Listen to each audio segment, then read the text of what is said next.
What is going on, duties and dudiettes, brothers and brotherettes? It is a beautiful Friday, August the 30th, and we're here for another hopefully fun and profitable episode of the Matt Kors Show. Folks, we are starting early, so I very, very much appreciate you getting up at the crack of dawn to listen to this earnings report with me. In a mere 8 minutes, 7 minutes, we're going to be getting the next key inflation report, the personal consumption expenditure.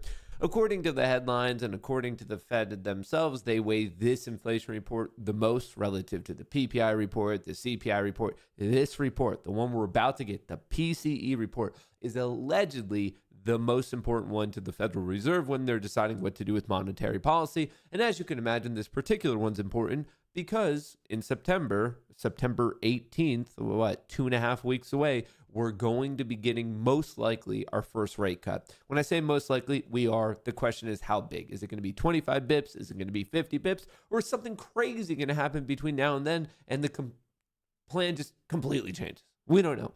But right now, that's why we're starting early. I do appreciate it. And hey, it is not going to go to waste because not only is it an early Matt Kors show on a beautiful Friday, but it's a payday Friday. We're going to be giving away $150. It's pinned at the top of chat. It's in the description of the video. You guys, if you've been here before, you know what to do. In real time, we're going to be picking someone from Rumble. We're going to be picking someone from YouTube. And we're going to be picking 3 people from Locals. If you want to be one of the 3 people from Locals, you can sign up now for that. that. You could throw your hat into the ring for that. And in real time, right around 10:30, that's when we're actually going to be picking the person representing both Rumble and YouTube. So I just want to put that out there. We are doing a Payday Friday. Maybe you're going to be victorious. Whoever is the winner, I hope you spend it all at Texas Roadhouse tonight, just ripping some of their margs. But really, it's up to you. You could spend the money on whatever you would like. So it's a beautiful Friday, Payday Friday.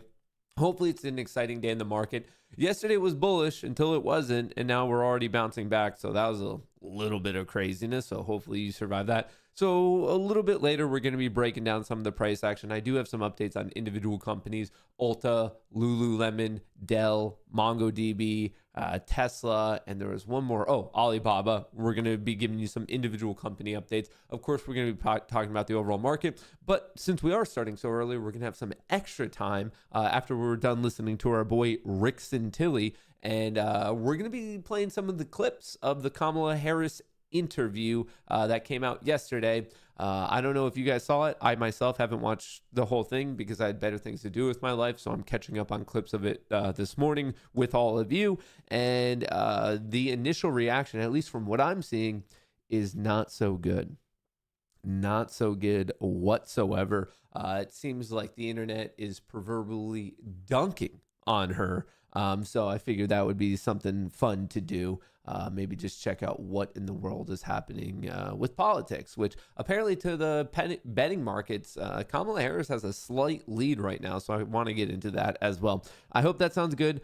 Before we turn this over and give you a quick breakdown of just where we're at with the SPY and the Qs and the Russell, if you guys haven't already, I would greatly appreciate it if you could smash that like button. It does help me out with the algorithm to get this show promoted to more people. So whether you're watching on Rumble or YouTube, don't forget to smash the like button. Don't forget to subscribe, and don't forget to turn those notifications on. I know it's annoying to remind all of you, but it really does truly help. And with all that being said, let's turn it over. So the SPY was good until it wasn't. The Qs were good until they weren't. But now in the post market, now for the past 2 days, we're just seeing a nice recovery in the overnight sessions. I'm almost starting to think that maybe we should just not trade during the day. Maybe we should just buy at market close and sell at market open, because that seems to be the winning formula lately.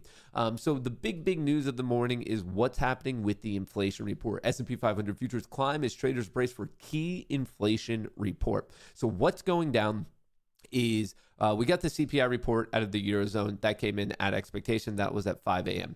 At 8:30, so in literally 2 minutes, we're going to be getting the PCE report. So that's going to be the big thing. And then at 9:45, 15 minutes into the trading day, we're going to be getting the Chicago PMI.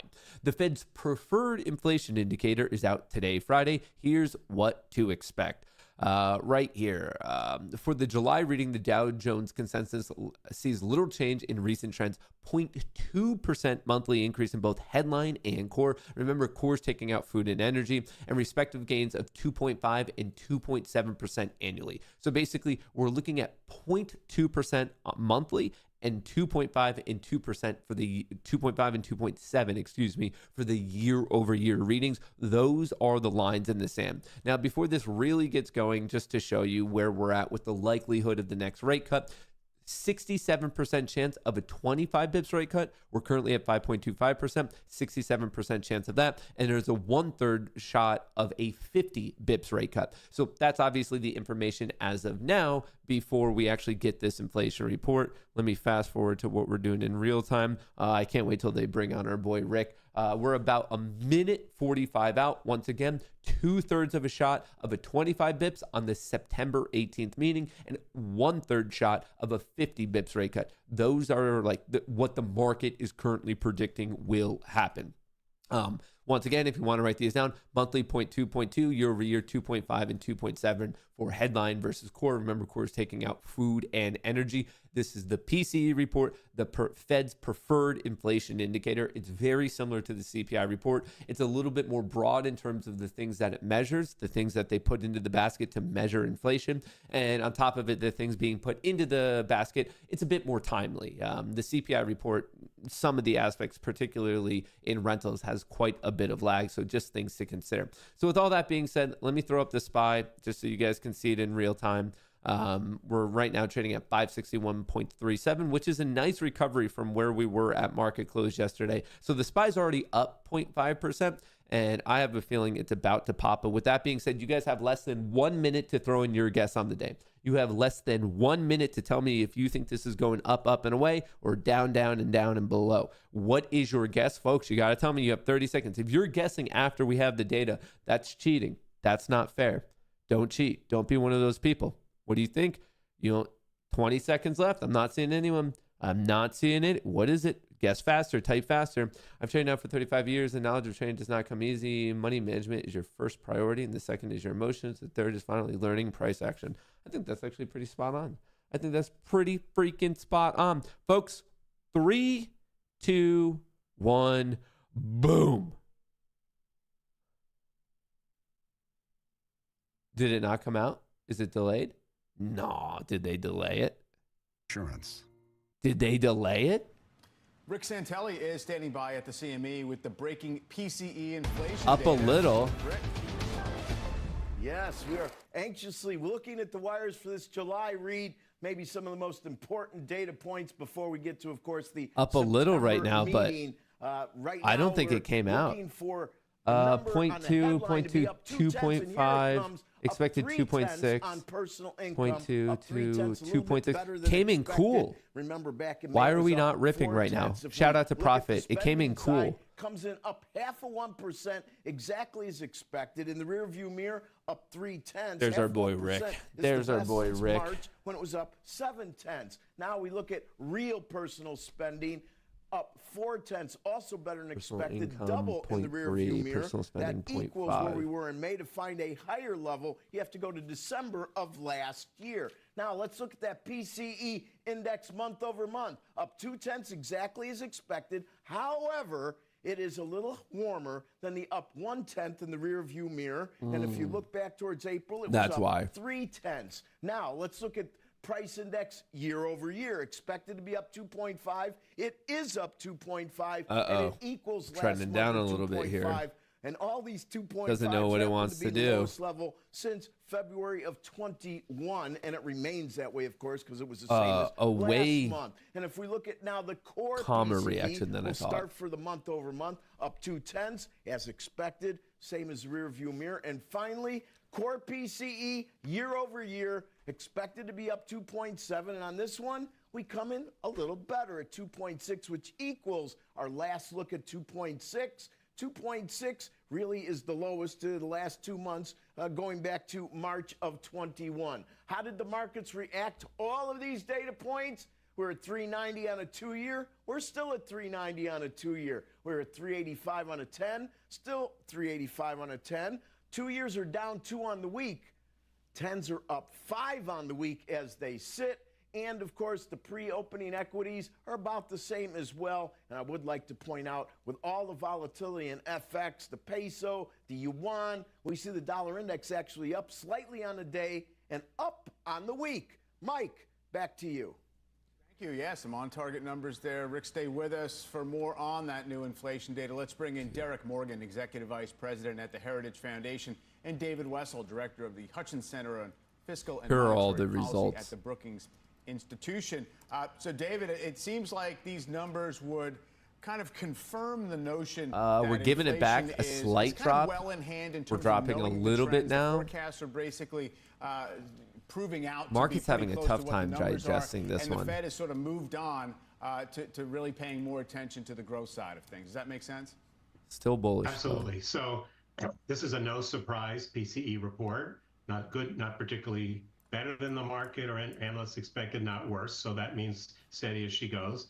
Fed Chair Jay Powell made quite clear in his Jackson Hole speech that he is now more focused on the labor market and the signs that it's beginning to soften. And that they actually, I mean, they don't ever say mission accomplished or take a victory lap because that's bad luck, but he came pretty darn close. I've always thought that if the Fed thought you get a 2-handle on inflation persistently and that they could reasonably forecast it'll continue to come down over what they say the medium term, which is whatever they mean and whatever they want it to mean, that they're now free to focus on the other side of their mandate, and that's what they're doing. Derek, for as much as these numbers are coming in right in line with consensus, and they're pretty much in line with where the Fed's own outlook in the dot plot suggested they might be at this time. So they're kind of benign on that front. Of course, they're not at target, and I guess you have to make some kind of a judgment as to whether they're headed to target, whether in fact the Fed much cares if they get there quickly. Yeah, that's right. I mean, I think overall it's right on target. However, when you take a step back, you're looking at price levels that are 20% higher since the Biden-Harris administration took over. So people are feeling that. And it's really a matter of, on the supply side of the economy, we have a regulatory state that's holding back American businesses. And on the spending side, we just have Congress that's really out of control. Well, I mean, you have Preach also, it, brother.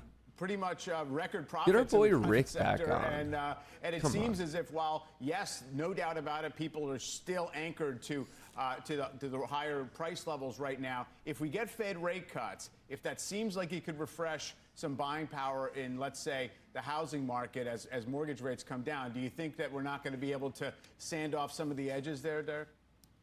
Overall, I'd say it's encouraging. It certainly looks better than it did 6 months ago. Dropping but we have to remember that the American people We're are giving seeing it those back. consistently high prices. They're not going to come down. We all know that.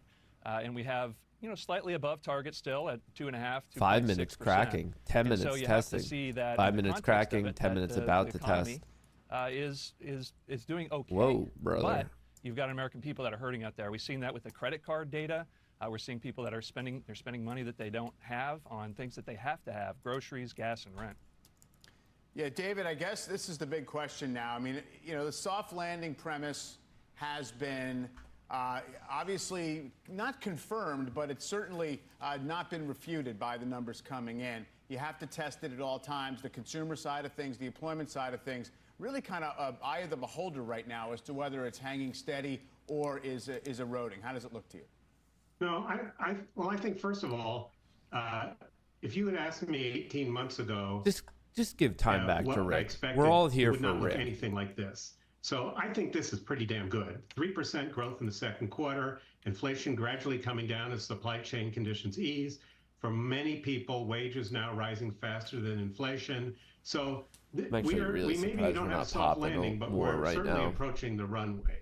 So I don't think that's in the eye of the beholder. It is true, of course, that people's perceptions are, as Derek said, and prices are higher than they were before the pandemic, and that's true. And economists like to look at their real wages and adjust for prices, and people don't tend to do that. But I think the concern now is the Fed moving too slowly? There are some signs of erosion in the labor market. The Conference Board data this week on people who say jobs are hard to get is moving in the wrong direction. Still looks pretty good, but the trend is not our friend. Unemployment has risen, and if it keeps rising, that could be a harbinger of things to come. So I think what we have to worry about now, we're in a good place right now. The question is, where do we go from here? Can we continue strong growth with inflation coming down? Or does the Fed have to move more quickly in order to head off the downside risk, which both Chair Powell and, if you read the minutes, the Fed staff are worrying about, that the real economy might deteriorate faster than they anticipate. I'm sorry. I'm getting bored to tears listening to this, dude. Sorry, I try to do it. But he makes me want to start drinking like at 8:30 in the morning. I can't. I'm getting bored to tears listening to that dude. Market's slightly down. This is actually one of the least, I guess, volatile reactions we've seen to an inflation report in a long, long time. It was actually good. It came in a bit cool, cooler than expectation, but still a little hot relative to last month. So I think that's why we're maybe seeing the lack of reaction. At first, we went slightly up. Then we kind of gave it back. Now we're just going to have to wait for market open. But don't you worry. There's a lot of things for us to cover between now and then. Excuse me. All right.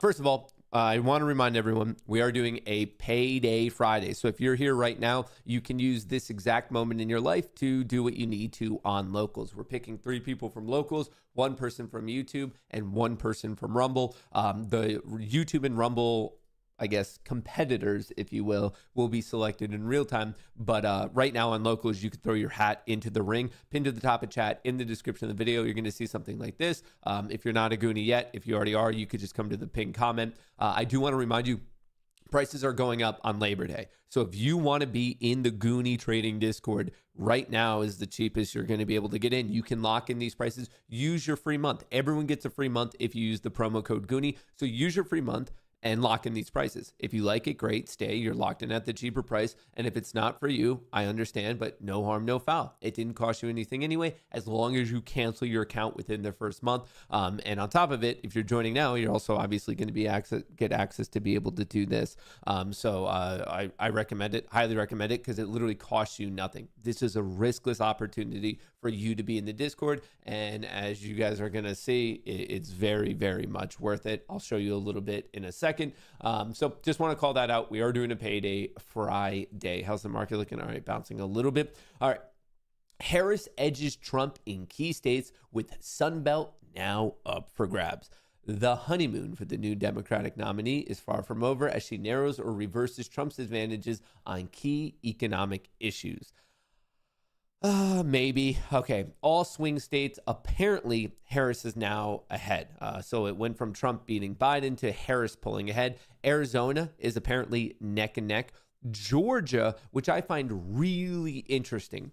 Georgia, they somehow have Harris ahead, where if you look at any other poll, Trump has a massive lead in Georgia. So the Georgia one I found a bit interesting. We knew that Harris was leading in Michigan, but even this, Nevada, the last things I saw, most other polls have Trump ahead in Nevada. So I don't get these two, Georgia and Nevada. North Carolina, that's going to be neck and neck. Pennsylvania, neck and neck. Wisconsin, that one's probably going to be a little bit more Harris. Same with Michigan. But North Carolina, Pennsylvania, they should be neck and neck. I don't get it. I don't know where they're getting theirs. In November 2024, election for U.S. president were being held today. The Democratic Kamala Harris and Republican Donald Trump were on the ballot. For whom would you vote? This is, I guess, Bloomberg's own poll. I don't know where they're getting it because this is not in line with other polling. Like if you go to literally just the aggregate of all polls, they simply are getting very, very different numbers. This is the national poll, Harris 48 to Trump 47. What is this one? North Carolina, that's a different one. All right. 2024 presidential election winner, Donald Trump by 1. This is just, I suppose, whichever way you're feeling, whatever kind of information you're looking for, you're going to be able to find something that supports you. National poll, this one has Trump ahead by a little bit. A different one has Harris ahead by a little bit. This is the state thing that I was talking about where Harris was clearly winning in Michigan. Georgia, I guess this is within a couple days, Trump allegedly went from having a massive lead in Georgia to apparently literally losing in Georgia. And that happened literally all this week. We knew Pennsylvania was close. Even this one, Nevada, like now they're neck and neck. I guess just huge swings lately. Huge swings. The big picture, who is favored to win the presidency? Apparently, this one has Trump at a 52.4% and Harris at a 47.3%. But even with that being said, they think that Harris has a 2/3 chance of winning the popular vote. I guess you got to dive into a little bit of a math there. But anyway, just wanted to give you an update on that. As many of you know, Harris made her first interview appearance. It wasn't really a live interview. In fact, it was literally by definition just a pre-recorded, highly edited. Allegedly, they spoke for over an hour and whittled it down to 18 minutes, some of which was with her VP, Tim Walz. And from what I saw, some good questions were asked, so I thought we could probably look into it. I did not watch the interview just because I had better things to do with my life last night. And I figured, hey, why not just go through the misery with listening to the just pre-scripted answers with all of you. So we could do that. But anyway, Harris defends border records, rips Trump for killing a bipartisan bill. Vice President Kamala Harris said she has held firm on the Democratic nominee to her values on key issues, including border security and climate change. We actually know she hasn't. Maybe on climate change she has, but with border security, that's just not an accurate statement. She's flip-flopping on the whole border thing, as many people are retweeting what she said in 2017, 2018, as recent as 2020, and now she's on the completely other side. Harris vowed to pick up Republican to serve in her cabinet if she defeats former President Donald Trump in the election. The remark came in a joint interview with Harris and running mate Tim Walz, their first since she replaced President Joe Biden atop the Democratic ticket. The fact that she's not been doing interviews, I mean, it's smart. It's frustrating because we know that they're doing it for a reason, but obviously strategically it's been a smart move, clearly.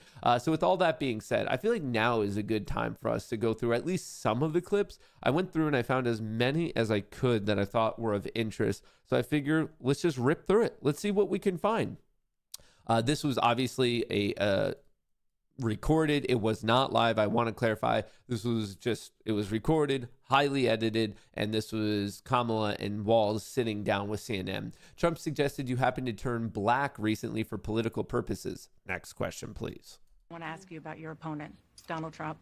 I was a little bit surprised. People might be surprised to hear that you have never interacted with him, met him face to face. That's going to change soon. But what I want to ask you about is what he said last month. He suggested that you happened to turn black recently for political purposes, questioning a core part of your identity. Yeah.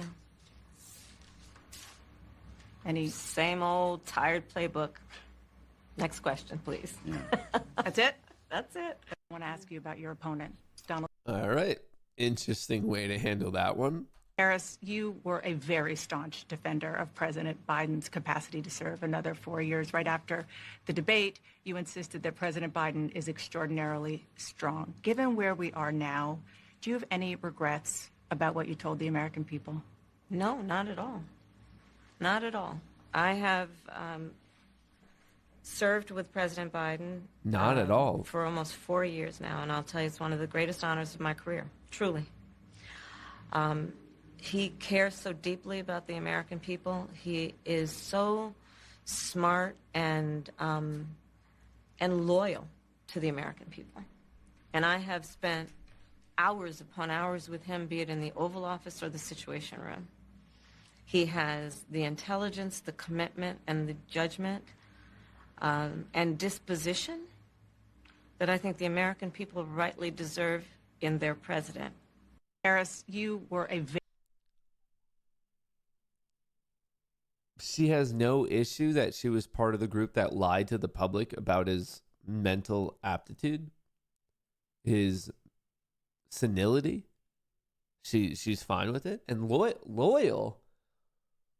I don't know if loyal is the first adjective I would use to describe Biden, but all right, that's one way to swing it.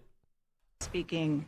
How should voters look at some of the changes that you've made, that you've explained some of here in your policy?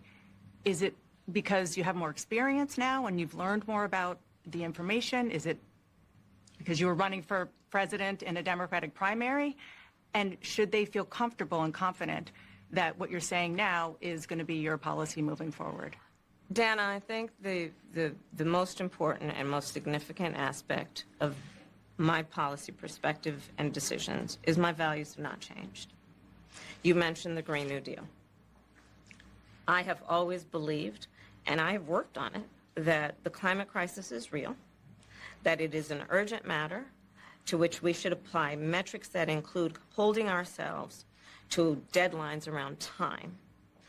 We did that with the Inflation Reduction Act. We have set goals for the United States of America and by extension the globe around when we should meet certain standards for reduction of greenhouse gas emissions, as an example. That value has not changed.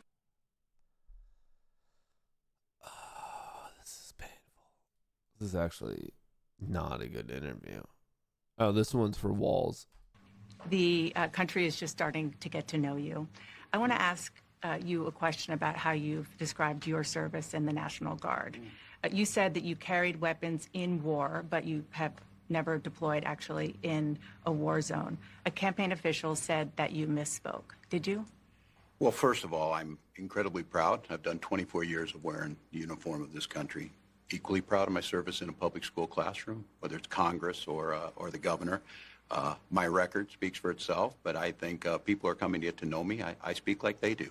I speak candidly. I wear my emotions on my sleeves, and I speak especially passionately about our children being shot in schools and around guns. So I think people know me. They know who I am. They know where my heart is. And again, my record has been out there for over 40 years to speak for itself. And the idea that you said that you were in war, yeah. Did you misspeak as the campaign has said? Yeah, I said we were talking about, in this case, this was after a school shooting, the ideas of carrying these weapons of war. And my wife, the English teacher, told me my grammar is not always correct. But again, if it's not this, it's an attack on my children for showing love for me, or it's an attack on my dog. I'm not going to do that. And the one thing I'll never do is I'll never demean another member's service in any way. I never have, and I never will. And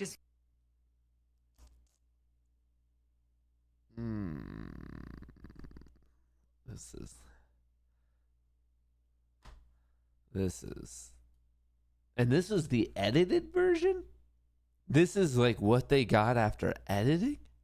And we had just had pancakes and, Auntie, can I have more bacon? Yes, I'll make you more bacon. And then we were sitting down to do a puzzle. And the phone rang, and it was Joe Biden. And he told me what he had decided to do. And I asked him, "Are you sure?" And he said yes. And that's how I learned about it. And what about the endorsement? Did you ask for it? And he was very clear that he was going to support me. So when he called to tell you, he said, "I'm pulling out of the race and I'm going to support you." Well, my first thought was not about me, to be honest with you. My first thought was about him, to be honest. And we had... To be honest with you. To be honest. This is wild, man. My proposal includes what would be a tax credit of $25,000 for first-time home buyers, so they can just have enough to put a down payment on a home, which is part of the American dream and their aspiration, but do it in a way that allows them to actually get on the path to achieving that goal and that dream. So you have been vice president for 3.5 years. Yeah. The steps that you're talking about now, why haven't you done them already? Well, first of all, we had to recover as an economy, and we have done that. I'm very proud of the work that we have done that has brought inflation down to less than 3%. The work that we have done to cap the cost of insulin at $35 a month for seniors. Donald Trump said he was going to do a number of things, including allowing Medicare to negotiate drug prices. Never happened. We did it. So now, as I travel in the state of Georgia and around our country, the number of seniors that have benefited. I was in Nevada recently, a grandmother who showed me her receipts. And before we capped the cost of insulin for seniors at $35 a month, she was paying hundreds of dollars, up to thousands of dollars a month for her insulin. She's not doing that anymore. You maintain Bidenomics is a success. I maintain that when we do the work of bringing down prescription medication for the American people, including capping the cost of the annual cost of prescription medication for seniors at $2,000. Holy crap. Like, I had read that this was bad, but I didn't think it was that bad. Holy guacamole, Batman. What is this guy saying now? This is, I guess, a reaction to it. Congrats to CNN. Like, and I know I'm saying some crazy stuff lately because we've been applauding CNBC. We've been applauding Chris Cuomo. Now we're applauding CNN. It feels like we're getting back to what journalism should be. Is it perfect? No. And I know some of you are going to think that this is a super hot take, but relative to where we were even a month ago, it feels like a little bit more truth is coming into the world of journalism. And I'm not saying that is like automatically allows us to forgive everything that's happened in the past, but I think at least we should applaud steps in the right direction of a little bit more honesty in journalism. They weren't necessarily holding back on questions. It's not their fault that they got bad answers to good questions. So is it perfect? I'm not saying that they're perfect, but I'm saying what we're seeing is a measurable improvement in journalism from a month ago. A measurable improvement. Do they have a lot of way to go? Of course they have a lot of way to go. But I don't think we should be stoked if it stayed bad. I don't see the point in being a negative Nancy. No, I always wanted them being lying and horrible and bad. No, I think we should at least be it does seem to be improving. Now, I hope it does keep improving because that I think is good for a country as a whole when your media is not continually lying to you either directly or in a secondary sense. Screen. So at the beginning when she's talking about Biden and their record, our screen said, this is called the Chiron, the headline at the bottom. It said, Harris stands by Biden administration economic record. She is making it clear that she will embrace and be a continuation of Biden's economic policy, his record, what they've done. She offered no remorse, no regrets, no introspection about anything they've done. She continued to blame inflation on this fantasy price gouging idea. She had no additional thoughts on the economic situation in the country or what they've done beyond just saying, Joe Biden and I have done a great job. Now, if I were the Trump people, I would be salivating over the idea that that's how they are going to run the race. I don't believe it's tenable. I also thought it was interesting that she didn't take any responsibility at the end for telling the American people that Joe Biden was fine and he was strong. We all know that's not true. That's why he's out of the race, and she's still standing by the idea that he was fine and he's strong and that he's fine today. Nobody believes that, and I just think at some point, then why isn't he running? Because he's too old, point blank. Same reason why Donald Trump probably shouldn't be running, because he's too old and out of touch. I think most Americans know the truth, and when you're running to be president and you're willing to look them in the face and tell them something they know that you know is not true, it does speak a little bit to your character. Scott, and curious what you think about this, Axe. Will voters care about that part of it, which is kind of backward looking, or do they care about what's next? Well, I think the part of what I do. What's this guy up to? It's funny how Congress doesn't know how to balance federal budget, but somehow many of them are multimillionaire stock traders. It's funny how Congress, who doesn't know how to balance a budget, knows how to make themselves millionaires. Anything's possible with a little bit of insider information. All right. Hang on. What is this one? Dude, this interview. Did any of you guys watch this interview in real time? I'm curious what those 18 minutes of life were like for you. And I will tell you. Why is this all so low? This done together, my friend. Hang on one second. And when I am president, I will take on the bad actors who exploit a crisis. Hold on. You know what? Here, hold on. Here's the thing. The courts are going to handle that. We're going to beat them in November. We'll beat them in November. We'll handle that. I'm pretty sure this is maxed out. You all helped us win in 2020, loud. and we're going to do it again in 2024. Yes, we will. And I will tell you. Yeah, this is maxed right now. Let me just double check one thing. And when I am president, I will take on the bad actors who exploit a crisis. Hold on. Yeah, I think they're just random clips, but because the one does spike it quite a bit, so I think we're just I also heard weird muffling with the CNN interview, something about their mics seemed, at least to me, to be a little bit off. All right, what is this one? Why does it say live in the bottom when it's not? Harris on handling of immigration crisis at border. Yeah, definitely not a live interview. Who's this guy? First thing I want to do is say, why isn't it live? It's not a live interview. It's an interview that's going to be taped and then edited and then put out. So that's not even an interview. Then she's doing it with her vice president sitting there. So she's not very smart. When they ask her a question that she can't answer, she'll just look at him. You answer it. I can't imagine. Everyone's waiting for her to do an interview because she's been a very big failure in interviews before, as you know, a tremendous failure. And she brings in the vice president, who, by the way, isn't so good himself. He's been a disaster, this guy. He has been a disaster. His state is in a state of shock from his governorship. He's been a horrible governor. You look at employment numbers, you look at the people that are leaving, you look at all of the problems. Minneapolis is a burned down. They never built it back. It was terrible. He's been a terrible governor. It was a crazy pick, but he's sitting with her to help her out. So this is not the kind of a person we need as president. Oh, here we go. Here we go. I think I found it. Volume mixer. Hang on. Everyone, hold your horses. Hold your horses. Hello. All right. I'm going to try something with the sound. I'm going to try something. And if this ends up blowing out your ears, it is not my fault. Not my fault in the slightest. It's actually all 100% your fault. Let me see if this works. Where was that one clip that was a little saw? What's this one? Let's try it with this one. Also known as Trump derangement syndrome. Do you dismiss or deny the current issues facing our country, such as historic inflation, illegal immigration, corporate corruption, World War III escalations, and the chronic disease epidemic? Are you willing to elect someone who was the least popular vice president in modern history, and who offers no policy or vision for America simply because your brain keeps telling you anyone but Trump? If so, you might be struggling from TDS. Introducing independence. Independence allows you the freedom to finally think independently once again.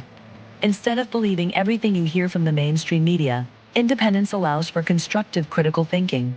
I used to hear people on the news say things like, Donald Trump and the movement he has encouraged are a threat to democracy. And I instantly believed it.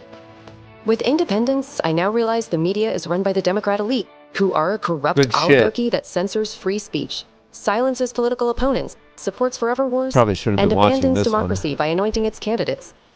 Independence may not be for everyone. If you enjoy being lied to about your president's cognitive abilities, support Orwellian totalitarianism, or are excited about communist fiscal policy, independence may not be right for you.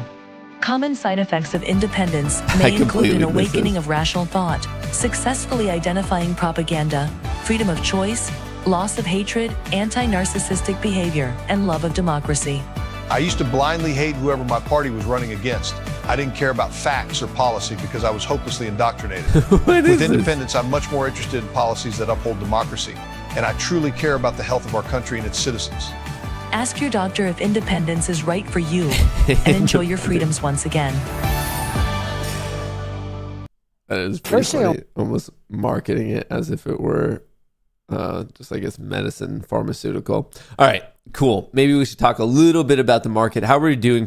We are drifting down a little bit. The 5 minutes now in the red zone. The 10-minute did not hold. And even the 30-minute starting to test. 5-minute is trying to hold on. 10-minute on the Nasdaq still green. 30-minute is still green. So we're seeing it in the S&P 500 giving way a little bit from its overnight recovery. But obviously, there's a lot of time left in today's particular game. On top of it, we have a lot of individual news. Dell, Lululemon, Ulta. We had some earnings last night. Not really so much this morning. And it feels that we should finally have a little bit of a breathe. Wait, now someone's telling me that I'm loud. Am I too loud now?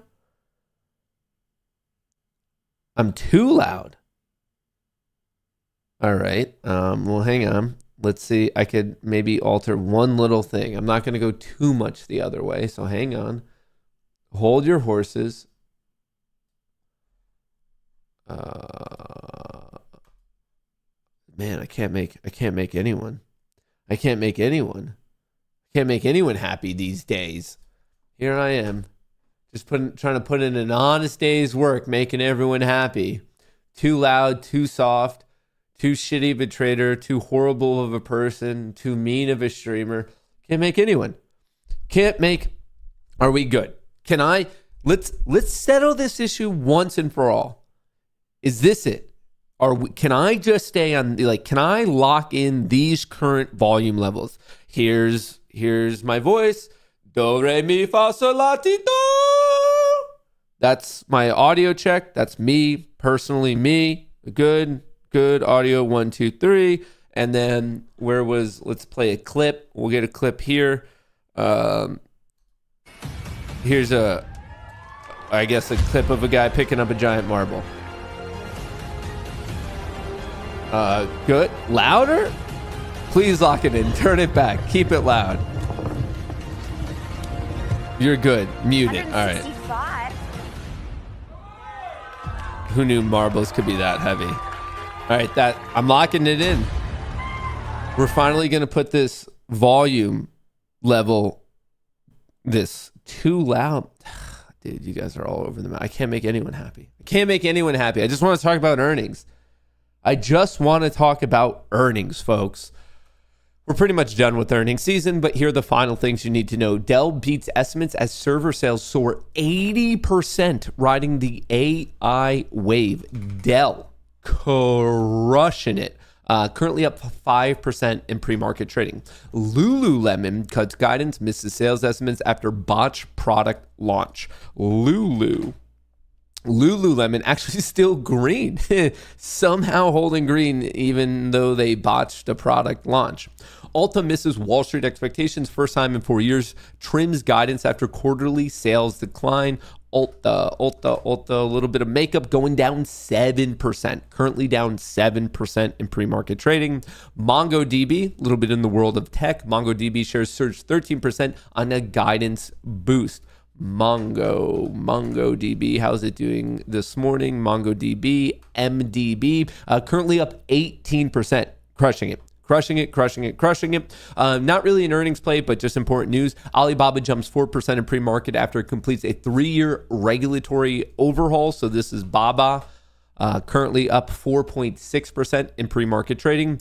Elon Musk's X can proceed to trial in case against Media Matters after Texas judge denies dismissal request. So we've talked a little bit about Media Matters in the past.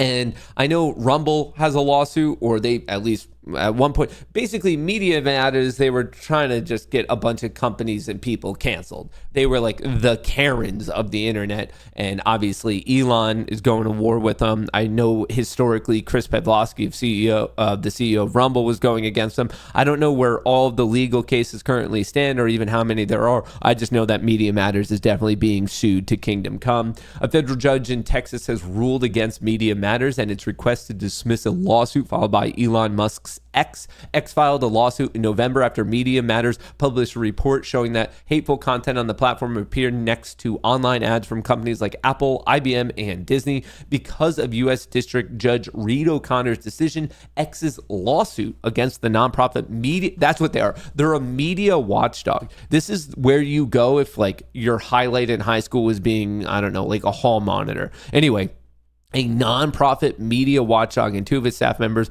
will proceed to trial on April 7th. Like I said, they are the Karens of the internet, and we don't have the results. We just know it's going to go to trial. So obviously, as that plays out, I will let you know. Musk ramps up attacks on Brazil's top judge as X faces possible suspension. Starlink finances frozen. So Musk, I think he spends 90% of his life in different lawsuits at this moment because he's fighting Brazil. We know crazy things are happening in France right now. We know Rumble. It's just, there's so much going on. Elon Musk railed against Brazilian Supreme Court Justice Moraes on Wednesday and Thursday after the court ordered X to appoint a legal representative in the country. They've been locked in a conflict over Brazil's social media regulations. They fined X for alleged violations of Brazilian law and has frozen Starlink finances in the country to ensure those fines are paid. I have a feeling that Brazil needs Elon more than Elon needs Brazil. This guy, literally, you might think that they're talking about Voldemort, but no, this is actually the minister of the Supreme Court. Like, this is not Voldemort on the screen right now.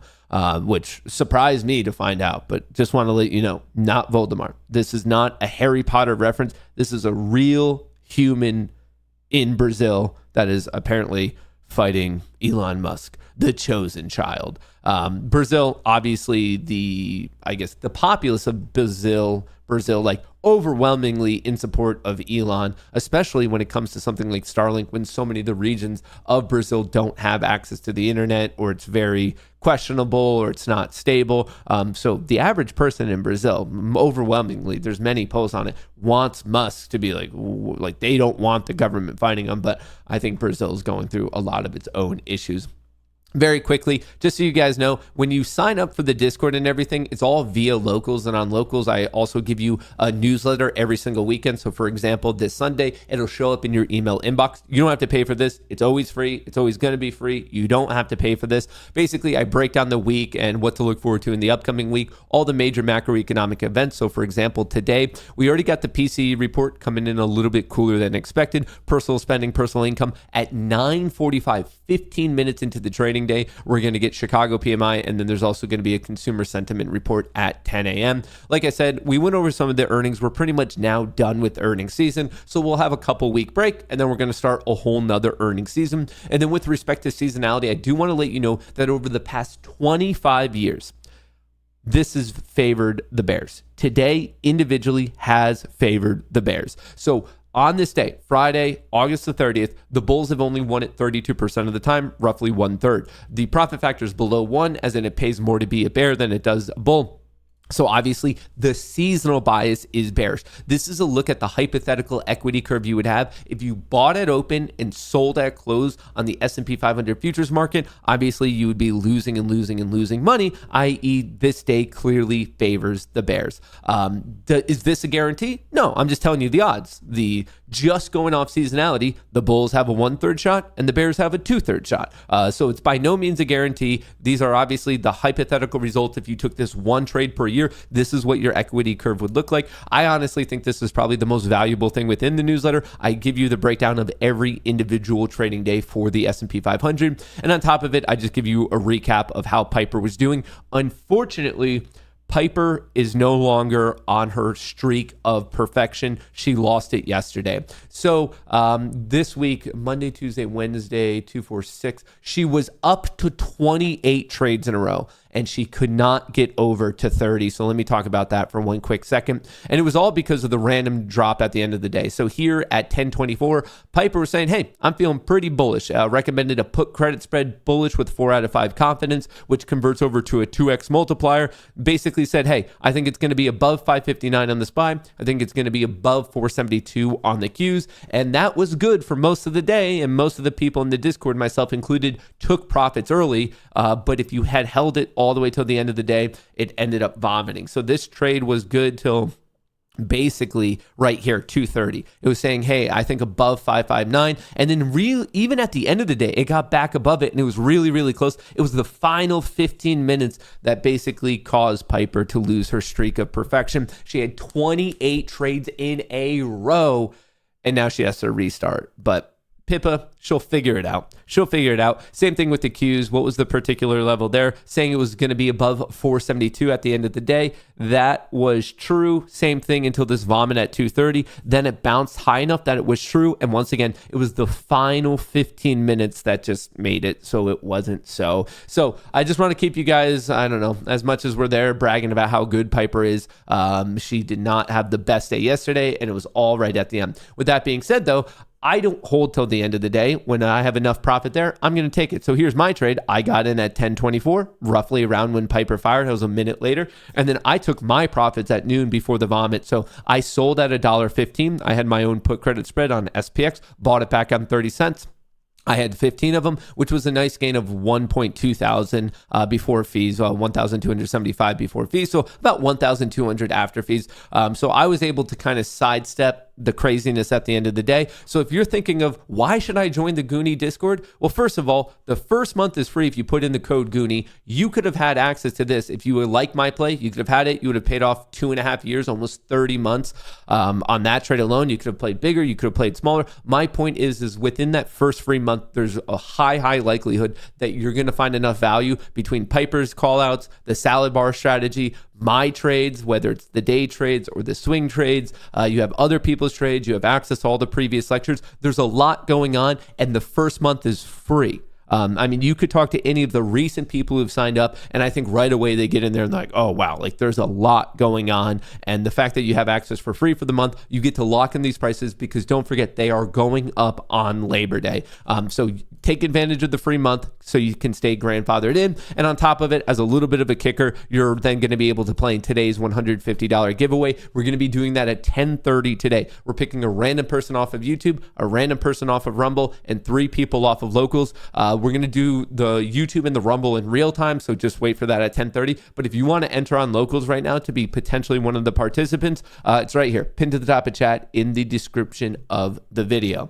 So just want to let you know what's going on there. We got the PCE report this morning, and that's pretty much the skinny on the day thus far. We're giving a little bit of these gains back. We're getting a bounce now. So we're kind of halfway in this region. I mean, just someone puked right here. There was like just 1 hour starting right at 2 p.m. Someone just started to vomit and vomit and vomit. Classic shoulder, head, shoulder. And then it just got really bad at the end of the day. And surprise, surprise, the market didn't really agree with it because they started to buy it back up anyway. So this was most likely just one player really getting out of a position. And what we saw, they were just, it wasn't necessarily put buying. They were just like vomiting some of their calls. But we're going to be able to monitor that type of stuff throughout the day right here with Spot Gamma and obviously their hero tool. But the one thing I do want to show you guys right here is how funky today's gamma levels are getting. So the key level of where we go from positive gamma, which is all these positive values,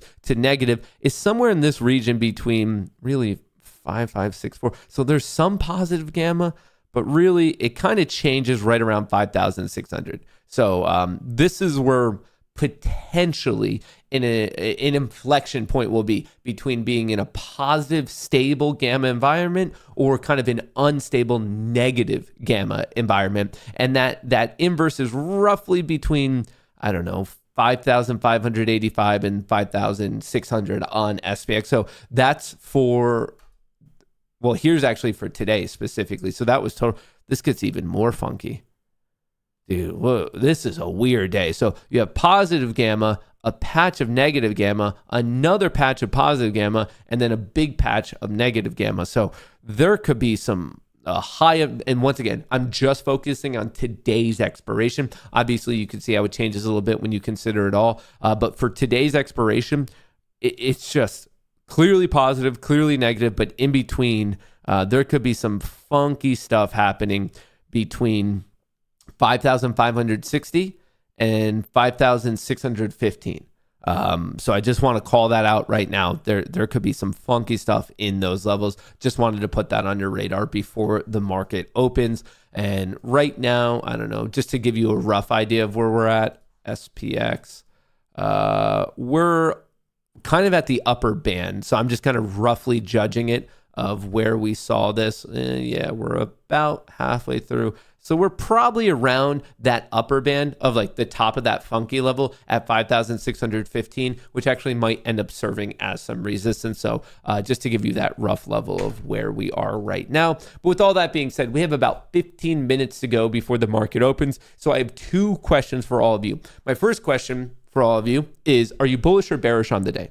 Bullish, bearish, how are you feeling? Or are you thinking today's just going to be a really choppy, messy day, probably not worthwhile to trade? Would love to get your thoughts on that. And on top of it, as I'm reading chat here, let me know what charts you want me to do a review of. We haven't done this in a couple weeks, so call out what tickers you want me to do like a look on the daily chart, and I can give you my thoughts and opinions on it because just because we started so early, we do have some extra time. So I'll take a big list. Just tell me what tickers you're interested in. What's your number one go-to just ticker of interest, chart of interest? I'll write it down and we will do some reviews. So someone's calling out NVIDIA, Lulu. All right, keep them coming. DJT, PayPal, Boeing, the banking sector, KRE. Intel, INTC, IBM, okay, RUM, okay, Tesla, all right, Dell, okay, Palantir, gotcha, CCL, CVS, all right, DKNG, DraftKings, what else, Costco, AVGO. All right, that's a good list. Let's go through it. let's do some daily chart review. Let's see what kind of opportunities we might or might not have. So NVIDIA, obviously a popular one, fake out, breakout. Right now, at the end of the day, it vomited. We had lower highs, lower lows. It comes all the way up, breaks out on the trend line, and then post earnings, everyone's going to say, okay, we were range bound. Is it going to pop up, go down? It is breaking downward from this range, came to roughly its 50 EMA. If we start to break yesterday's low, that would make me in the short term bearish. We're talking about short to medium term here, not really as an investment breakdown. So I'd be looking for it to go sub 116, or on the flip side, if it can recapture this trend line, then we put in a higher low, and then obviously you would have confirmation above 131. So that's how I would be looking at NVIDIA. Lululemon. Clearly bearish, lower highs, lower lows, got rejected at the 50 EMA. It is coming back up. If it can recapture and hold the 280 region, maybe I would go bullish, risking whatever the recent swing low is, because remember, you want well-defined risk. The earnings weren't the best. I know it's green right now, but I kind of don't even want to play it just because you're trying to pick the bottom here after it's been pretty beaten up. So maybe instead of going directly something aggressive like buying calls, maybe you just sell puts at like 250. You could just sell some put credit spreads. That might be a more useful way to play it. DJT has not been doing well. Lower highs, lower lows. The price started to trend down after Trump specifically started using X more, and on top of it, we know his own lockup period's coming to an end. So I think there's apprehension of, is the former president going to sell his stake, obviously to line his own coffers potentially for like campaign efforts.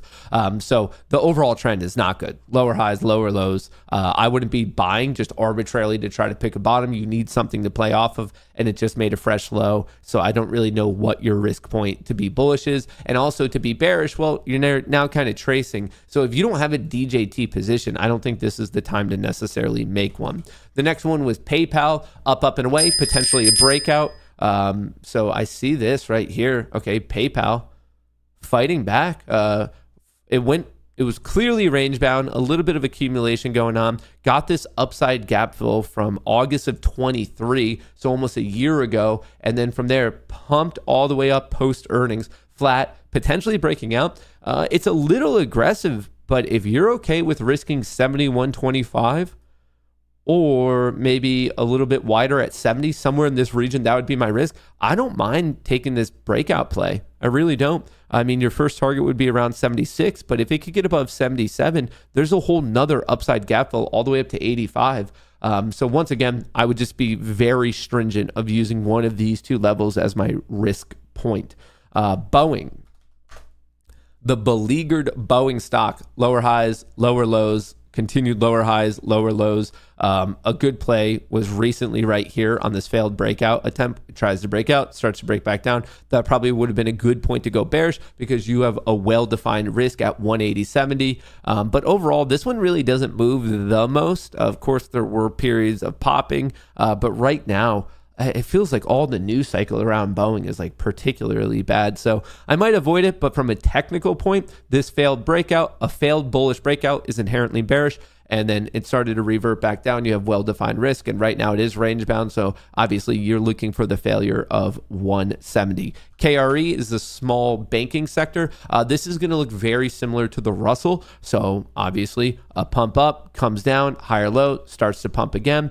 You could play this breakout. Obviously your reward is kind of close, so be careful with your risk. But if you think it's going to break above 59, there could be an opportunity there. But this is going to be highly correlated with the Russell 2000. INTC, Intel, not looking good at all. Lower highs, lower lows. If you're trying to play semiconductors, go play the ones that are actually trending in the right direction. This one is clearly not trending in the right direction. It's been getting really beaten up, which is kind of sad because it's in a sector that's been like the hot topic recently. In the short term, if you're looking for some sort of play, you're just either looking for the breakout above 22. You have the upside gap fill all the way to 29. Or maybe you're looking for the failure of 19 and you just risk the recent swing high. But overall, I just don't have the most interest personally in playing this one. IBM, up and away. You can't go long right now because you're chasing. If you already have a position, continue to ride the trend. It's attempting to break out right now. Like I say, you can't go long because really, do you want to risk 181? That's a bit far away. But if you're already in this, if you've been riding the train, hey, don't get out. Just ride it as long as the trend is actually intact. But clearly the bulls are in control there. Rumble, right now putting in a lower high, maybe it catches itself at support at 550. Would like to see that support hold and bounce off of it and take out the recent high, get a bit of a double bottom type of a situation. But overall, we're going sideways. It's more range bound than anything. Tesla, kind of a consolidation, lower highs, but also higher lows. So we're kind of waiting to see which way it breaks. I would see if it's basically taking out 228 or are we breaking down roughly below 200. You kind of have to wait. Long term, I still like Tesla, but in the short term, it doesn't even seem like it knows which way it wants to go. So I think patience is going to be needed in the short term. No clear trend. And if there's no clear trend, don't trade it because the trend's your friend. Don't make trading more difficult than it needs to be. Dell had good earnings. It's up quite a bit right now, up 5%.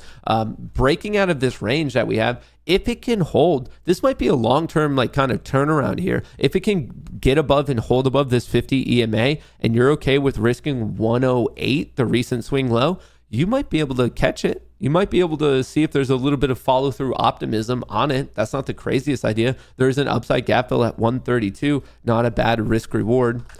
Palantir, this thing's just been ripping. We had some crazy days in there where it was kind of a fluke, if anything, with its earnings, but still higher highs, higher lows. The bulls are in control. If you're taking advantage of it right now, obviously your risk is $29.75, but you're trading with the trend. This isn't a hot sector. It does have a highly supportive retail and institutional investing base. Palantir, it seems like the money to be made off of Palantir is more on the investing side than the active trading side. I'm not saying you can't make money doing both, but Palantir, I actually legitimately like it as a long-term investment. But for those of you who are looking for the active trade, yeah, I mean, you're trading with the trend. Seems right to be bullish. The risk reward's in your favor as long as you are disciplined enough to stick to $29.75 on the current setup. This is Carnival Corporation. Nothing. There's no trade here. It's shit. It's sideways. There's no active trade. And I don't think investing in cruise like companies like that's boring as shit. That's so boring to invest in. So I think this is a very evident it's a non-trade and it's a non-investment. It just doesn't move. It's choppy. You have better things to spend your money on. CVS, not looking good, getting beat up, lower highs. Obviously, I'd want to trade with the trend. I'd be bearish on it, and my risk would just be this recent high at 59.79. I'm not liking the risk reward because it could honestly just bounce right here, which is closer than what your actual risk is. But if for some reason you're really bearish on it and you think it's going to break down, maybe you think, I don't know, something in the pharmaceutical world or maybe something with the weakening consumer. If that's your thesis and you're really confident it's going to break down, the risk reward is a little bit more favorable, but it's not an ideal setup at the moment in time, at least the way I look at the charts. DraftKings, I'm really surprised that this one's not doing better. I'm like, this is a weird chart. I'm surprised. This is a tough play. So from a purely technical standpoint, if you didn't even know what this ticker was, you'd say, yeah, lower highs, lower lows, it's breaking down. I'll go short, I'll buy puts, and you're just risking 36.64 and you're hoping it comes down. That's a good risk reward setup. But the way I would look at it, especially coming into football season, and we're reading all these articles about how much more money is being spent on gambling, I would almost just be patient and wait for it to get out of this bull channel and go to the upside. And I know I'm calling this a bull channel, but that downward channels where you almost have these parallel lower highs and lower lows, they commonly break to the upside. The tough thing about playing them is you just don't know when they're going to break. So I would almost be patient and wait for this like kind of rough trend line for it to get above and hold above that. And then I would risk whatever that recent low is. So I'm not the most interested in betting against it because just knowing about what's going on in the sports gambling industry, it feels like it's still popular. It feels like it's still strong. So I'd be a little apprehensive about betting against it. And if anything, I would just have patience to wait to see if we could actually come back around. All right, Costco. Never bet against the hot dogs. I'm actually in Costco in my Street Beat account. and I'm just higher and higher and higher. Clearly, the dips are to be bought. It's not really dipping right now. So if you're looking for a bullish position, this doesn't seem to be the time. The time was back here on August 8th and August 9th on this recovery, literally right in here. Fake out breakdown, pushes up. You risk the recent low, and you're already riding this puppy back up. So I don't think there's a play at the exact moment. It was back here, but Costco, long and strong. This thing does not quit. And then the last one that I have written down is Broadcom, another semiconductor play, which putting in a lower high, it's more of, is it going to save itself at this 50 EMA? If it can recapture 165, 166, maybe you get this test of 170 and you could reverse out of here. But this might just be a healthy retest. It could be. It might just be a higher low. So it's more of, will it reverse off of this 50 EMA? So a trade is coming up. I have no idea if you should be bullish or bearish, because if it breaks down, okay, you want to be bearish, risking whatever this region is up here, roughly 170. But on the flip side, if we start to curl off of this, you have well-defined risk on the recent low of 155, and you could play it on the way back up. So I have no idea if you should be bullish or bearish, but the way I would look at it is saying, oh yeah, opportunity is coming. I don't know what that opportunity is going to be, but you're going to have a low risk entry point in either direction, seemingly in the near future. So probably worthwhile to put onto your watch list. I wouldn't be bias either way. I would just let the price action tell you exactly what you should do. Now, speaking of all of that, before the market opens, the SPY's been range bound, so the breakout, worth it. We're either playing bullish above 564 or bearish below 555. Wait for the breakout. Whatever it is, it's probably going to pay nicely. Similar with the Qs. The Qs are a little bit more dramatic to the downside, lower highs, lower lows.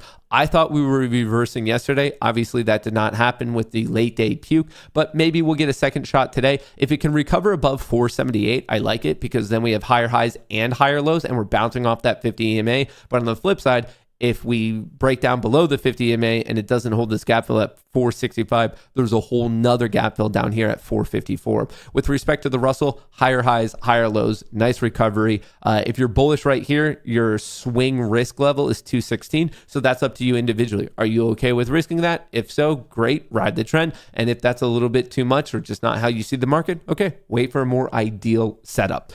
So those are the three major indices, and we might as well just talk about Bitcoin, which is kind of just going sideways. Lower highs, and we're wondering if we're going to have a higher low. So there might be a trend reversal in here, but what we had on Tuesday kind of made people a little bit apprehensive. It was one thing if it could stay on top side of the cloud. Unfortunately, it didn't. So watching that one. And with all that being said, dingity, ding, ding, ding, the world's largest casino is now open. Best of luck to all. Play responsibly, and if not, have fun, because it's not like you're taking it with you when you die anyway. Okie dokies, artichokes. Tesla's already nice upswing there. We have Nvidia going. Tesla's really going. You guys know me. I'm going to wait the first 5, 10, 20 minutes to see how things really play out while we're waiting for the opening session to actually open. Don't forget, prices are going up on Labor Day. If you want to be a member of the Goonie Trading Discord, you're going to want to use your free month right now, because that's what's going to grandfather you into whatever your current deal is. So if you want to be grandfathered into the current price, the current thing that you select right now, you can do so even with the free month. So that means you have nothing to lose, because if you don't like it after the first month, just cancel your account within the month and you never charge anything anyway. And if you do like it, great, because then you're grandfathered into the cheaper cost. So a couple things there on top of it. We're celebrating this with a Payday Friday at 10:30. So in about an hour, we're giving away $150 to one lucky winner in here. In real time, we're going to pick someone off of Rumble and off of YouTube. But right now, you can throw your hat into the ring if you want to compete to represent locals. That's what's pinned to the top of chat. That's what's in the description of the video, just so everyone knows there. But on a bigger level, why should you be interested in this Discord? Let me show you. Let me show you exactly why you should be interested in the Discord. Because right about where is it? This is the recent success of many members within the Discord right here. So yesterday 5,000, yesterday 4,000, yesterday 842, yesterday how much was this one? 140. The day before that 890. The day before that 900, 1,000, 200, 4,000, 1,000, 3. These are all recent ones. We're only going back a couple days.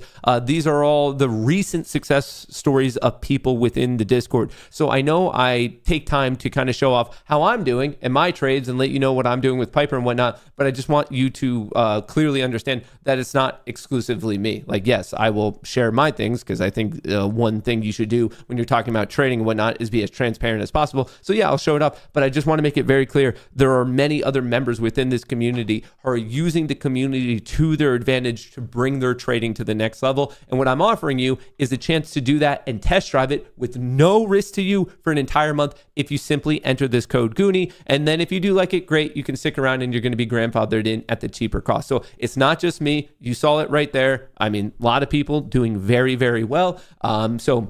I think it's of interest. I think it's something you should consider. And just so you know, the prices will be going up. So I highly recommend that you sign up before Labor Day. And sometimes it is a little tough. Let me just show you one thing right here.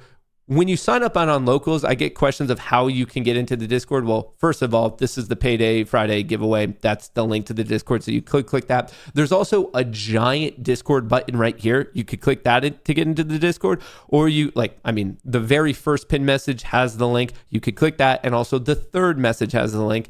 So those are all the ways. If you have any issues getting connected, reach out to me personally, media@matthewkors.com. Obviously, I'm more than willing to help you. You can DM me on Twitter, Matt_Kors, or you can DM me on Discord, MMK147, and I will personally help you. Just so you know, sometimes there's a little bit of a lag between updating the database of who's in Locals and who's allowed in Discord. So it updates once or twice a day. But for the people who are signing up right now, I will, I'll give you a 10-min timer. I'll manually update the database in 10 minutes. So for those of you who are like, dude, I want to be in it today, like right away, I'll update the time, or I'll manually update the database in about 10 minutes. So that should be going off. So there's your 10-minute warning. But once again, pinned to the top of chat in the description of the video. With that being said, let's get back to the market here as we're waiting to see what the opening range is. Let's check out what's going on with options. I know that we're only 4 minutes into the day, so it's probably not the most useful data. And right now it's just choppy. This is the S&P 500 index. Here are the equities, slight drift down. Here's the Mag 7, slight drift down. Right, I would like a little bit more optimism across the board. The 5-minute recovered, so it's now back in the bull territory. The 10-minute bounce off of it, back in the bull territory. The 30-minute bounce off of it, back in the bull territory. The 5-minute on the NASDAQ, a little bit suspect. 10-minute just bounced off of it. The 30-minute is holding bullish, but I do want to bring your attention to the bottom right here. The 4-hour tried to break out, got smacked, put in a higher low, and it's once again trying. So I'll be watching this on the NASDAQ in the lower right. And just to show you the same time frame on the S&P 500, it was knocked down, quickly recovered, bounced off of it, and staying in the green. So on a relative basis, we're seeing more strength in the SPY at open than in the Qs, but let's see how that really goes. I have a little bit of concern about NVIDIA, of just it not holding here, which way does it want to break. So paying close attention to NVIDIA, because I think that's going to have a large sway on what happens with the Qs and then thus also the SPY. Don't forget, NVIDIA represents 6.3% of the SPY and 8.3% of the Qs. So it is massively impactful to the overall movement. I want to be very clear, like this one individual equity has a lot of sway on the SPY and the Qs. And then when you look at the grouping of Microsoft, Apple, and NVIDIA, those three together, they represent roughly 1/5 of both the SPY and the Qs. So on any general day, if you want to know if we're up or down in the whole market, just look at Microsoft, Apple, and NVIDIA, and you're going to have a pretty freaking good indication of everything going on. So just want to bring that to everyone's attention. And other than that, we're going to wait. Just let this opening session play out. Tech is not looking the best. And Mag 7, these are just being sold, and that's for today's expiration. The green candles for today's expiration. Equities bouncing a little bit. Mag 7 is not bouncing. And actually, the S&P 500 index is now getting hit. It feels like the bears are in a bit more control than the bulls thus far this morning. But I do want to remind everyone that there's a report at 9:45 At 9:45, we have a report. So you might want to just wait to do any trades until then because we do have a couple minutes. I am seeing a lot of requests coming in for the tarot card. So that's exactly what we're going to do. Yes, you could do fundamental analysis. Yes, you could do technical analysis. But if you really want to know where the market's going to go on any given day, you got to directly talk with the market gods. You got to get yourself a Cats Rule the Earth tarot card set so you can directly communicate with the omnipotent beings that either cause green bars to rip higher or red bars to reach down to the depths of hell. We're going to find out what day we're doing. We're going to find out what kind of trading day we're about to have. I'm just giving it a good shuffle. I want to make sure that the market guys can really talk with us. So with all that being said, 3, 2, 1. All right. Oh, brother, abracadabra, alakazam, heart of the cards, blue eyes, white dragon.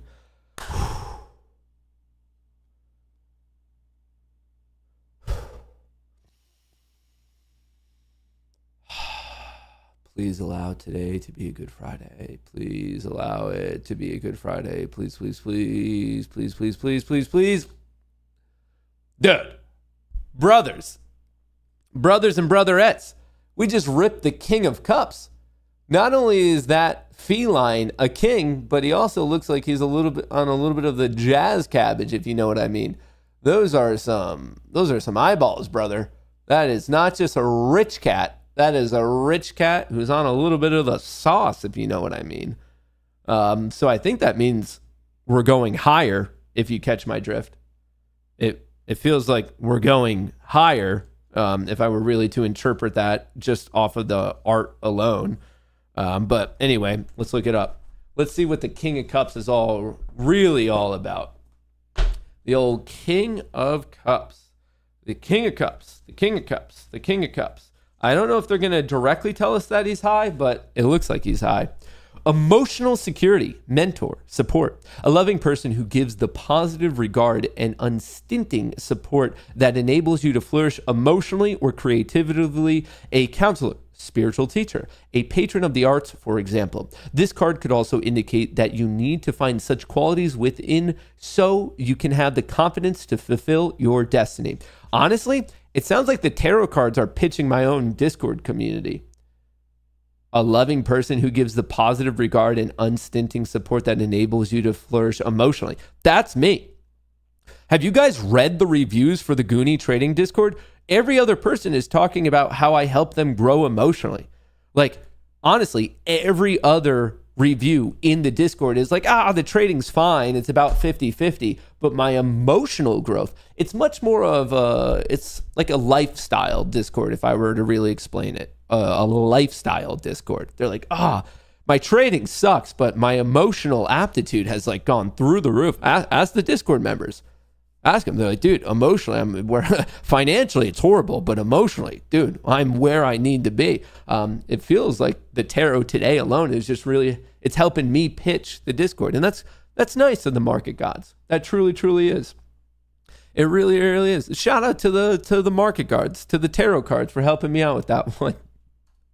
All right, very quickly, let's see what's going on. Equities swinging back around. It found a big dip here at 936 and options started to pop. Mag 7, same thing, 936 pop, giving it Order back a little bit. submitted. Uh-oh. Target filled. Hello? Target filled. Hello?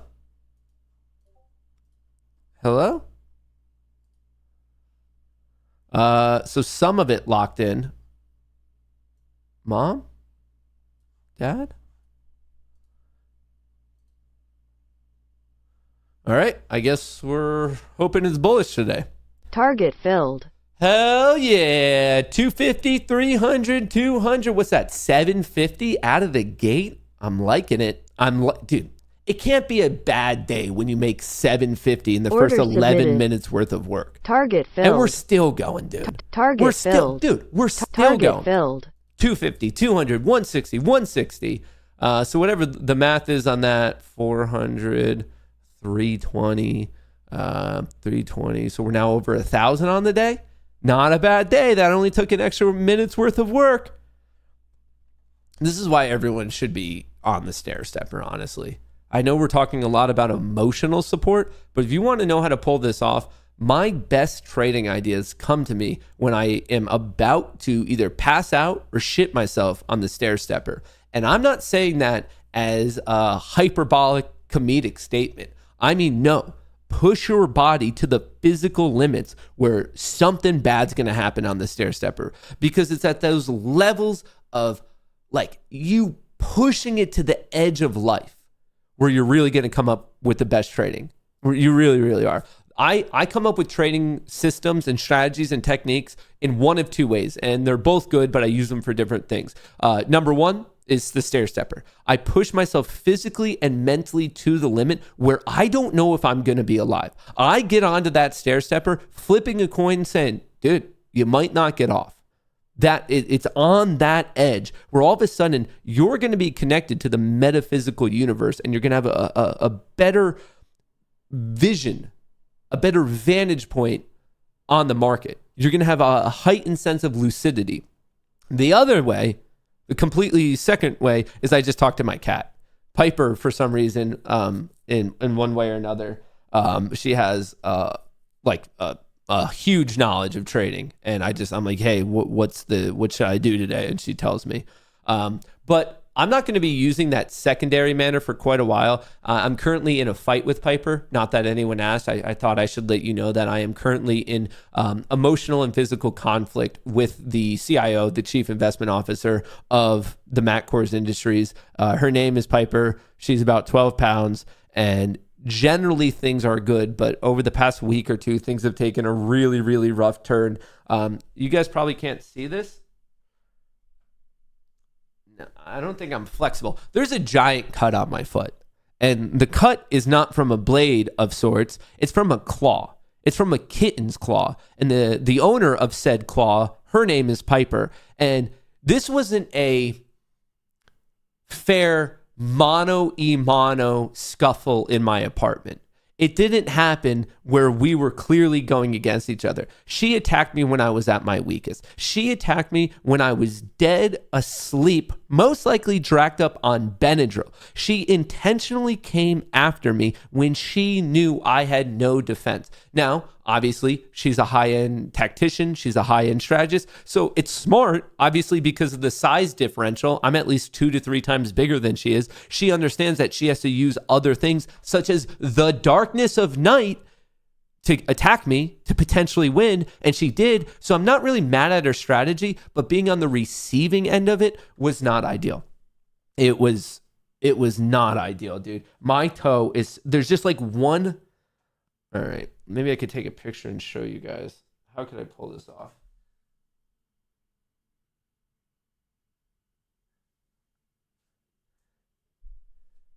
Can you guys see this?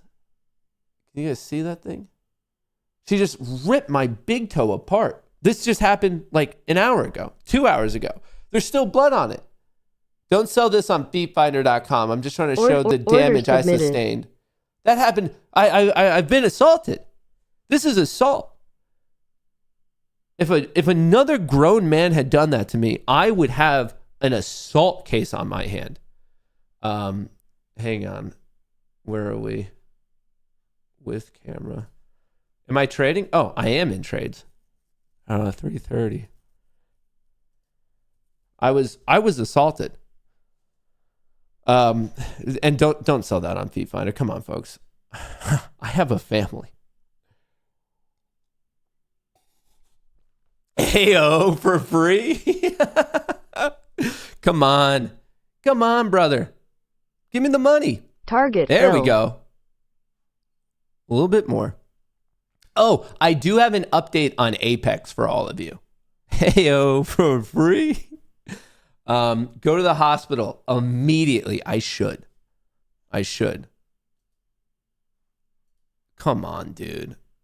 Don't be like this. Just give me my money. We all know it's going to end up being green. So like, why act like you're not going to give me the money, market? That doesn't make sense. Uh-oh. Maybe I shouldn't have been trading at the time of an announcement. I guess food for thought. Food for thought, brother. Come on, bounce back. Bounce back. The options are holding well. This feels like an overreaction. The index options got hit, but the equity options only slightly went down. Come on. Save me. Save me, NASDAQ. Don't do me dirty like this. Don't do me dirty like this, NASDAQ. Save me. We got some big ranges in here, dude. No. Don't do this. Don't do this. Come on, bounce it back. Bounce it back. You could do it. You could do it. Come on, brother. Come on, brother. Come on. Just break it out. Break out. Get above. There we go. There we go. Remember, good people make money. Good people make money. Good thing I'm only live 2 right now. I was a little bit smarter about this. Come on, just bounce all the way back up. You know you want to. I don't think I could handle 2 assaults today. One from my roommate and one from the market. Come on. You know you want to go up. The best indication is going to honestly be what's happening right here. Right there. All right. I think we're going up. Oh, by the way, I think the timer just finished. So I'm going to update the database. So for everyone who just tried to get into the Discord, I'll manually update the database right now so you can do your verification email as we're waiting to see which way this goes. Hang on. Let me load into this. Come on. What do we member lookup? Just, you know me, putting in an honest day's work here. Just updating the cloud. Throwing an update in the cloud. All right. Downloading. Got to download to upload. You got to download to upload. All right. It's processing right now. It should be done about 10 to 15 minutes here. I'm trying to just kick off the job. Come on, break up. Break to the... No, that's the wrong way. The SPY's getting hit. What are we doing? The 5 minutes not looking so good. The 10 minutes looking a little suspect. 5 and 10 on the Qs are attempting to hold. What's happening in the SPY? So tech's looking decent. Bonds are trending down. The dollar's sideways and choppy. Doesn't know what it wants to do. The financial sector is getting hit. The energy sector is not really doing anything. Utilities are flat. Healthcare is diving. Industrials. SpaghettiOs. SpaghettiOs. Real estate's going down too. So it's just tech that's trying to hold right now. Consumer discretionary is fine. Consumer staples are dipping. Everything dipping off of that 945 report. Come on, bounce back. Bounce back. All right, we did that. We uploaded that. The only other thing I need to do is kick off the update job. All right, if you just signed up, I am processing it now. Give it like 10 minutes and you should be good. You should be good before then, but just to be safe. Just to be safe. All right, we're coming back. Let's go. Money,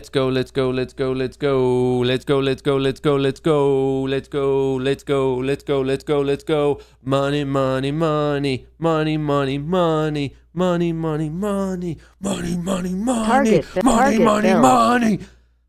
Whew. I saw all the naysayers in here. I saw all you fucking dweebs in here. Matt lost money. Matt's gonna lose. Ha! Am I? Am I though? What was that Kanye quote? A lot of you were wondering what I would say if I lost money today. I guess we'll never know. Do you have a delay in my life? My vice principal in high school said my mental development was delayed. But I don't know if that's what you're asking. Unless you are my vice principal, like just reminding me that you told me I was like, what was the exact word? Matt is, his psychosocial development seems to be stunted. Is that what we're talking about? Or something else? I don't know. I guess I just need more clarity. I know it's kind of tough because you're only allowed so many characters when you talk, but it feels kind of mean if you're just like bringing that up. It feels a little mean, honestly. Like just a bit. All right, we still have some accounts to trade. How many have I traded? 1, 2, 3, 4, 5. 1, 2, 3, 4, 9. So I have 11 to go. 11 to go. You're never going to get married, dude. I'm going to get the last laugh on that one. What a recovery. What a recovery. 5 minute, 10 minute, 30 minute. 5 minute, 10 minute, 30 minute. I have an idea. Some say it's a crazy idea. Others say it's not crazy enough. Some say it's a crazy idea.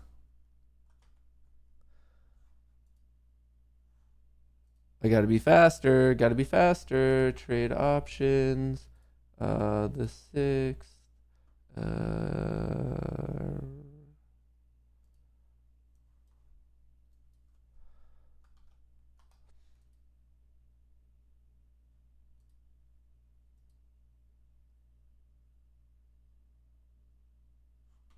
Or we dip him. I was about to smack some calls. I was about to do it.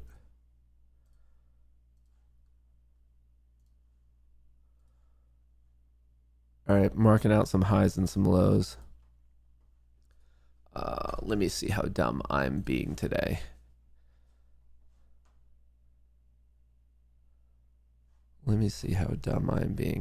So we were making higher highs and higher lows. You can see that here with the fractals. Higher highs, higher lows. Then it turned lower highs, lower lows. And then we had higher highs. And the question is, where are we going to swing around on this one? Where are we going to swing around? Are we going to hold 5, 6, 20 and bounce off of that? Because if so, I'm looking for a potential trade. Lower a hose. That's funny. That should be a technical setup. It should be. All right. Alrighty. All right, we are good across the board there. I marked out the highs. I marked out the lows. If this can like actually legitimately swing around, I might take a shot.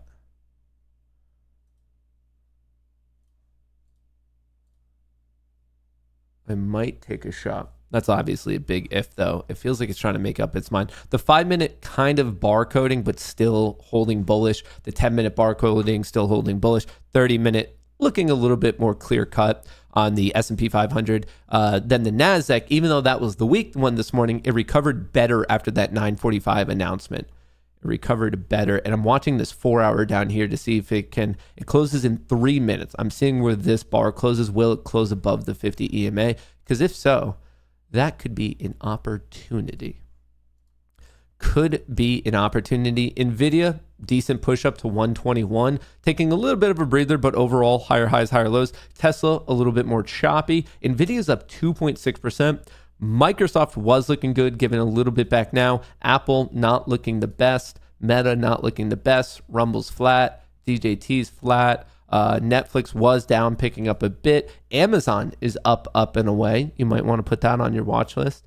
TLT is doing its thing.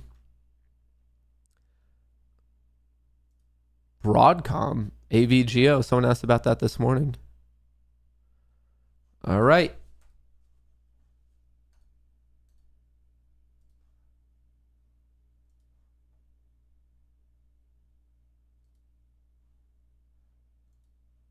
Did I get a fill? I did not get a fill. Son of a gun.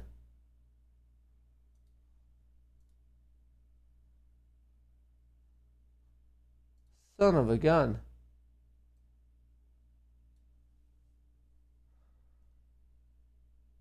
Did it go through?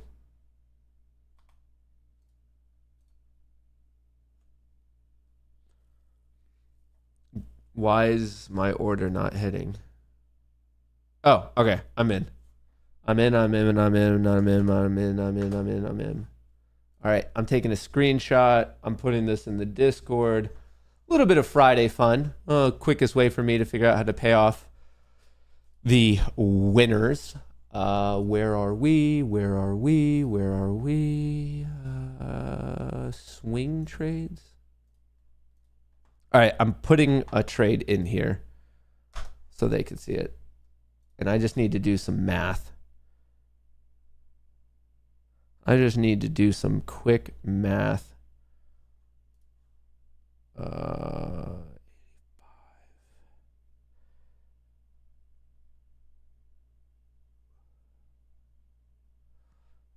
What is that? Okay, 125.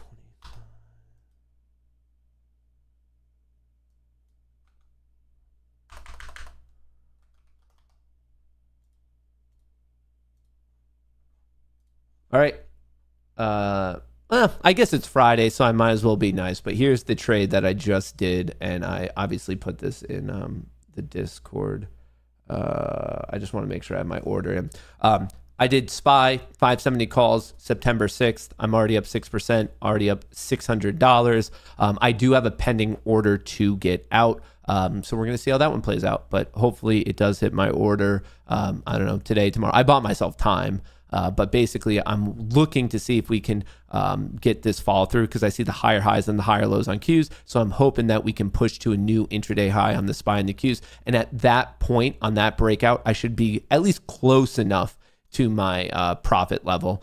I'm taking a little bit of a risk with this 10 a.m. announcement, but also with a little bit of risk, there's a little bit of reward. Order submitted. Hello? Mom?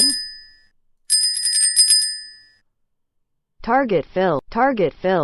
Nice. 1, 2, 3, 4, 5, 6, 7, 8, 9, 10, 11, 12. So I have 8 left. 1, 2, 3, 4, 5, 6, 7, 8. So I'm just over halfway. Anywhere from 160 to 250. Oh, 300. I have a 300 in there. So, okay, cool. Did my order hit?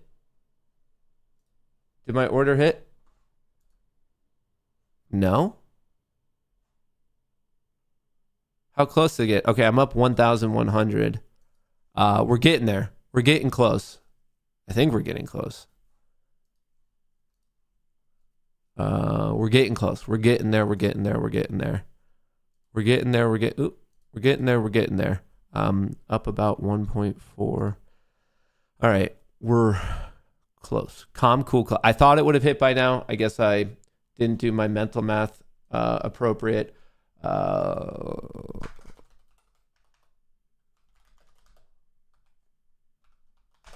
We'll see how it goes. I really thought on that pop it was going to hit. But anyway, new intraday high. Hang on. I'm putting Piper in right now.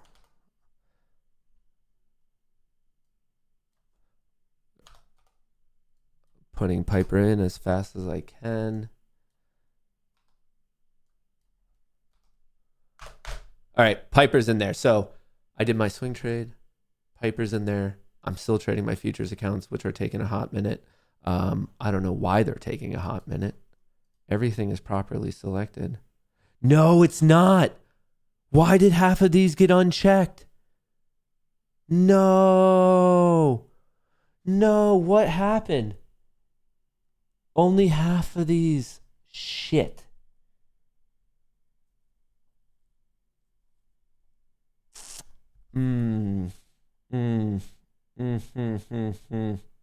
Uh-oh, team.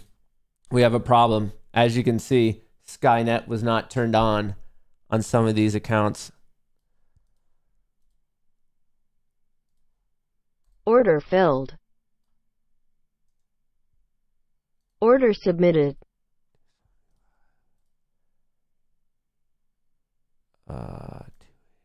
Order filled. Order submitted. Oh, brother. Order filled. Order submitted.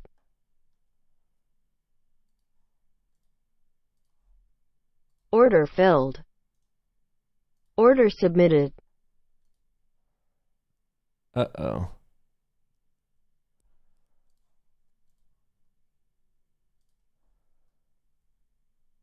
Order filled. Order submitted. Dude, so many. How did that just... What happened? And I would have been good. Oh, now am I just completely screwing myself? Am I just being emotional on this? Order filled. Order submitted. This is probably the dumbest way to do what I'm trying to do right now.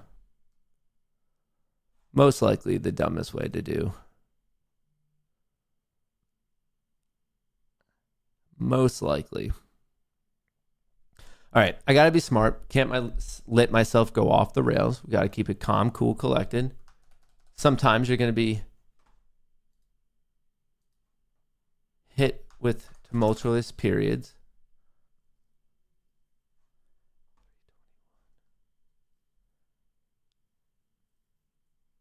This is not going the way I need it to go. Hang on, let me check a couple things out.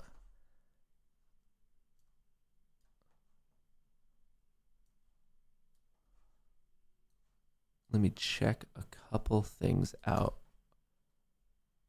All right, where are we? Equities. It got hit with a flow alert here at 10:01. Got hit with a flow alert.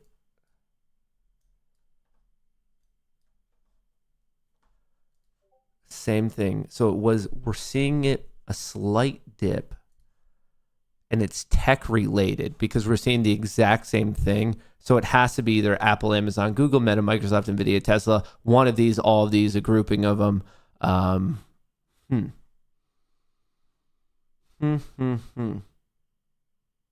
Interesting. How's the index looking? Uh-oh. We're doing the old switch. The old razzle-dazzle switch. All right. We just made fresh highs at 10 exactly, and then we push a little bit more, and now we're slightly giving it back.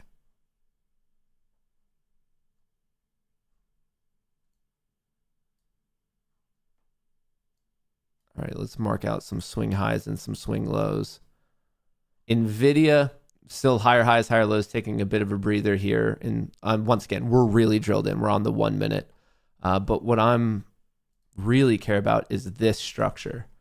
What I want to know is, are they going to keep just selling this? Because if so, that could be very problematic for the bulls.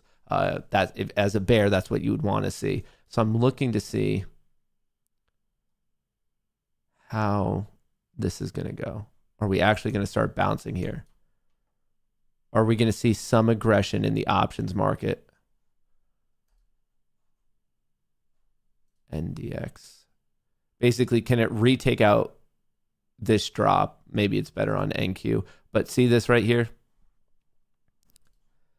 Just someone with size, lack of liquidity. Someone hit the market with decent size when there wasn't so much liquidity. So there's a outsized price reaction. But let's see if they're actually going to prompt it to truly go down, or if the market equilibrium is going to bounce it right back up.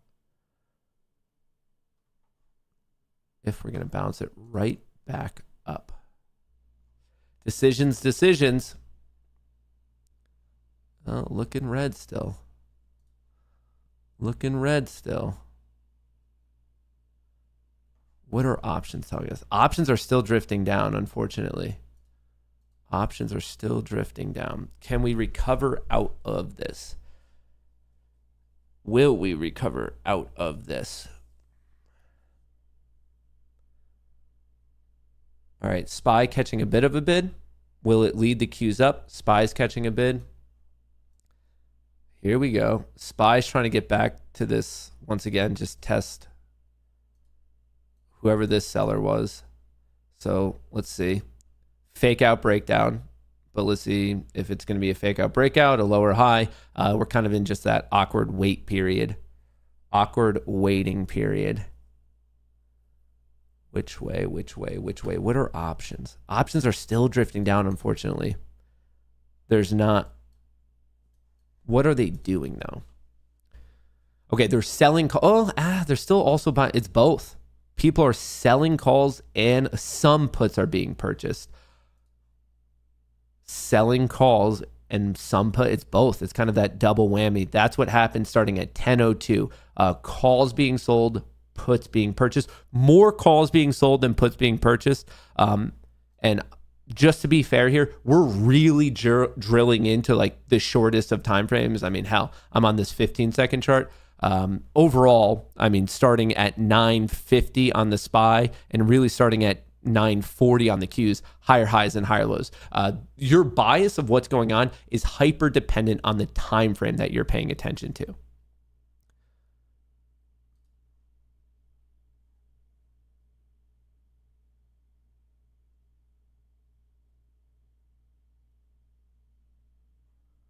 Which way is this all gonna go?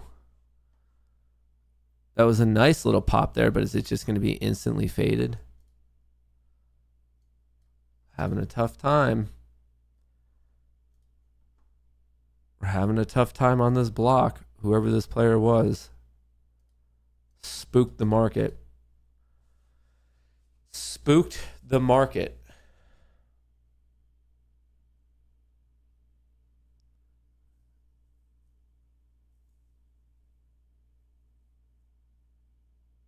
Not liking that.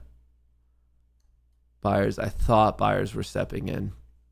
Thus far, no go on the buyers. Come on. Come on.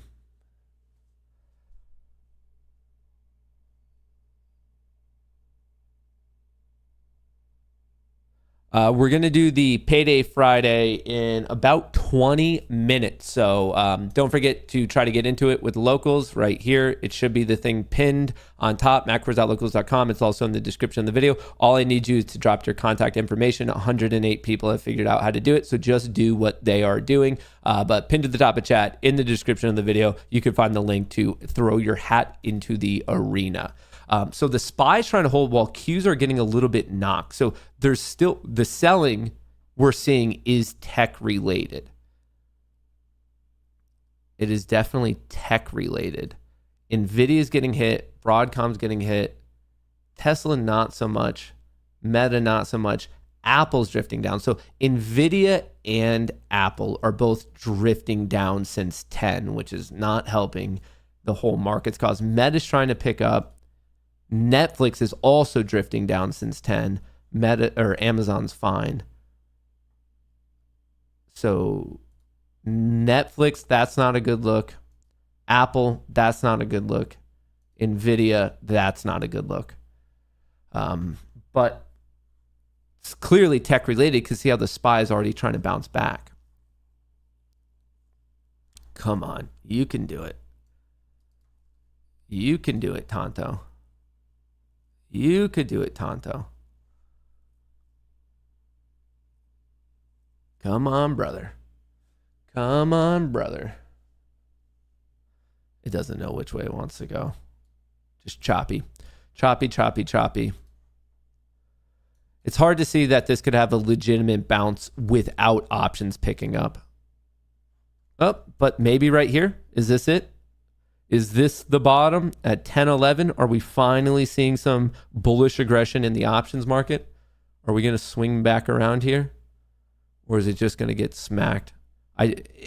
Especially on the green in this lower part here, let me zoom in a bit more. If we can see some just big green candles, as in zero DTE bullish aggression, I think we're going to see new intraday highs. But that's a big if because it was sold clearly from 10:03 to 10:12. There was just 9 minutes of the market selling.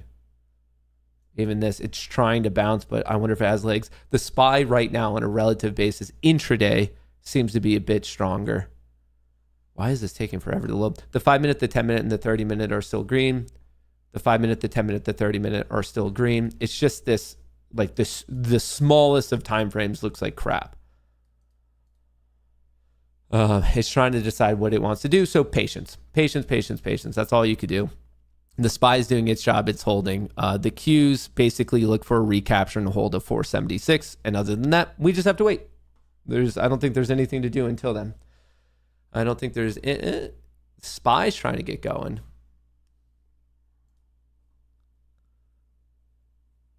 Order filled. Order submitted. All right. I have so many accounts to still try to manually handle here. 323, 323. Order filled. Order submitted. All right. I slapped in more orders. Let's see how they go. Let's see if we can finally get a bit of follow through. If not, I'm going to be... Do I have the ability to just close all? How do you do that? Positions. Okay, I can close everything in the event that it like starts to blow up in my face. I do have the ability to do that,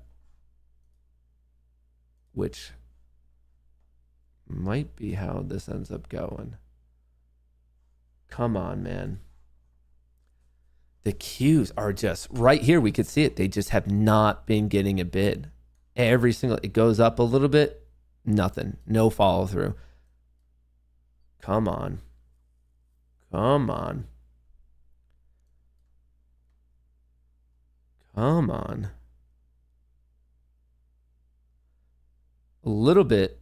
I'm seeing some options come in. I'm looking at this purple candle. Some longer dated stuff is being moved around. What is it? Longer dated calls are finally coming in. Is this it? Is this what we need? Keep going. Keep pumping. Not 0DT. 0DT would be the green, but the purple, a little bit of upward movement in longer dated calls. So longer dated calls, as in longer dated bullish aggression, is coming in a bit. And now it's already being faded. And actually some 0DT stuff is getting a little bit more bearish right here. How are the equities? That was specifically the Mag 7. If you're ever curious about what I'm looking on, it's like up here. So this is just the aggregate signal of all S&P 500 underlyings. This is the Mag 7. So Apple, Amazon, Google, Meta, Microsoft, NVIDIA, and Tesla. And then we can actually look directly at the index, which is getting smacked right now. This is also somewhat problematic. I mean, you could see it from literally 10 a.m. to this moment, just down. Is it going to be able to turn? Is it going to be able to turn? Patience, patience, patience. Exactly what I did not have. Come on, turn it around. Turn it around. Obviously, I'm looking for the market to take out this recent swing high, 562 on the SPY and 476 on the Qs. On the flip side, if we go below 561 and below 475, I will not be feeling so bueno. I will not be feeling so bueno. Potential breakdown, but bounce right back in. So just indecisive as the market's been since 10:05. Indecisive as the market has been. A little bit of a shoulder set up on NVIDIA here. What are we doing?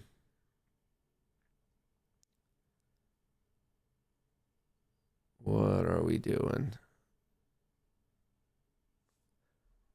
This is quite the battle we're seeing play out. Every single time it looks like it's going to break out, smacked. Every single time it looks like it's going to break down, bounces. The bears are in a bit more control, so I can't say it's a 50-50 battle because we are still slowly going to the downside.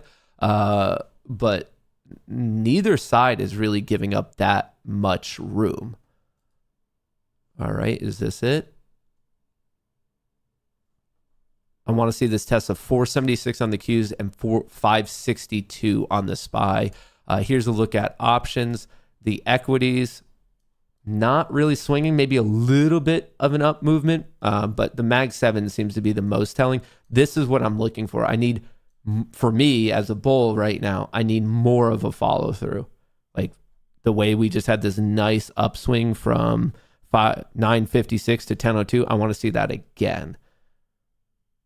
Come on. Come on. Show me the Yahtzee. Show me the Yahtzee. Come on. I just want to see 19,600 get hit. We're not far away. We could do it. We could do it. I can't believe I didn't just turn this on. What a stupid issue. I have to manually do stuff. That's when you know it's getting bad. Come on. Follow through. You could do it. You could do it, Tonto. The SPY's already picking up. I like that. Here, maybe I should do my own. I need to quickly check one thing. All right, I'm going to throw my trade in here. Vertical. Wait, where are we at? Why is my SPX... Is anyone else having data issues? The price that I'm being showed on my brokerage is not what this is showing. Is anyone else having weird data issues? Because what I'm being shown is not right.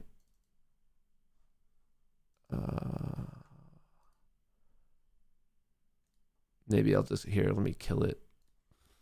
There we go. All right. I don't know what that was about, but I'm back to where I think I should be.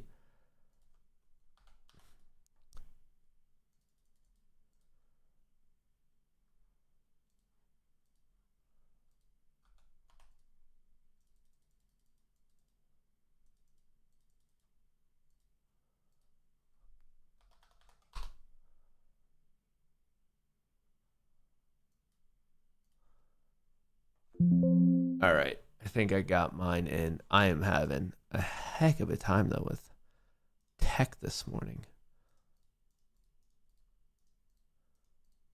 All right. Let me just take a screenshot of this so I can throw it in the Discord real quick. Real quick. All right. Got that. Got this. Oh, brother. We are not drifting the right way.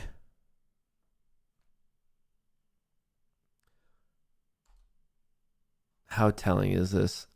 Yeah, look at Mag 7. It's just, once again, just drifting to the downside. These options are getting hit. People are just selling calls, and now they're starting to buy puts again. So longer dated calls have been sold since 10:02. So people are getting out of longer dated calls, and recently a little bit of a drift in puts. But this movement is more so being controlled by calls and lack of bullish aggression calls rather than actual true bearish aggression in puts, which is, I guess, worthwhile to note. Yeah, this is on the 1 minute it's breaking down. Maybe it can save itself. I don't know.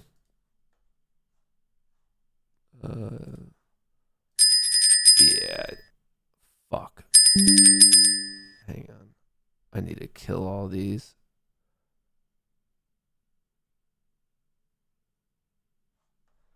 We're getting some breakdown alerts. What do I want to do? What do I want to do? What do I want to do?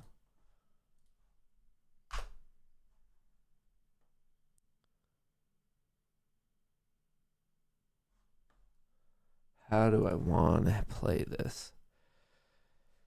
How do I want to play this? All right. I guess we don't really need this intraday high alert anymore. We're not really the most close to it.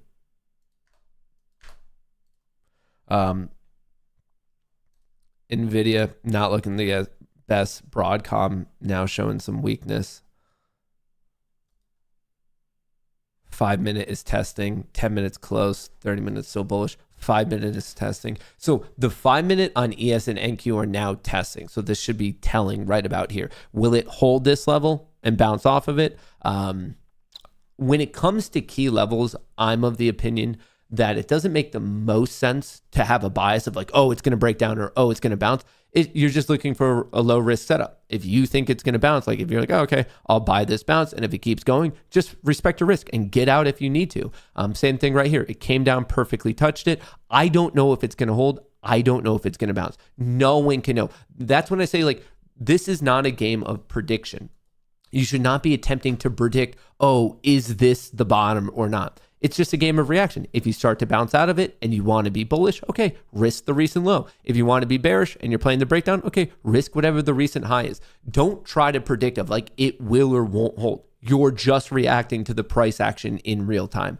So right here, it, I guess, puked to this key level and maybe we're bouncing out of it. I guess you could have more confirmation if there's like a little bit more. And then once again, you're going to be right. Some of the time you're going to be wrong. Some of the time, the people who survive this game are, it's when your risk is hit, you actually get out. You like, that's the key thing to do here. So we've been puking ever since 1018. The market's trying to stage a little bit of a bounce, but it is not looking the best as of now because it just calls keep getting sold. That's the lack of upward price action right now is because calls keep getting sold. Someone is puking big size on calls. Big size on calls. Oh, what was the Apex announcement? Yeah, I guess I'm still actually trading Apex right now as we speak. So I spoke to one of my contacts or my only contact at the company. I was like, hey man, like what's going on? And basically what I'm being told is, first of all, they say sorry. They know that there's a lot of frustration. They know, like, they're very, very cognizant of it. And what they told me is, unfortunately, they have no ETAs, dates to announce of when they'll get back to the speed in terms of like approvals and denials and that stuff that we're used to. And the reason for that I'm being told is that in the past like quarter, they've had such a jump in new users that they don't have enough employees at the company to handle it right. And in the middle of that, they're trying to upgrade because obviously like the government's going to be coming down with compliance on the industry at one point or another. So as they're trying to handle the massive jump in users, they're also trying to build things out to make sure that they're above like all like new required regulations and KYC and AML, anti-money laundering. Yeah, so I think they're just handling a lot at once and then just don't have the personnel for it. Shit, this is breaking down here. Flatten everything. Order filled. All right, I got out of my stuff before I lost my accounts. Want to just keep money in the set accounts. All right, didn't lose them. Obviously locked in some losing trades. Speaking of Apex, that's what you just heard was me closing it out before I actually lose my accounts.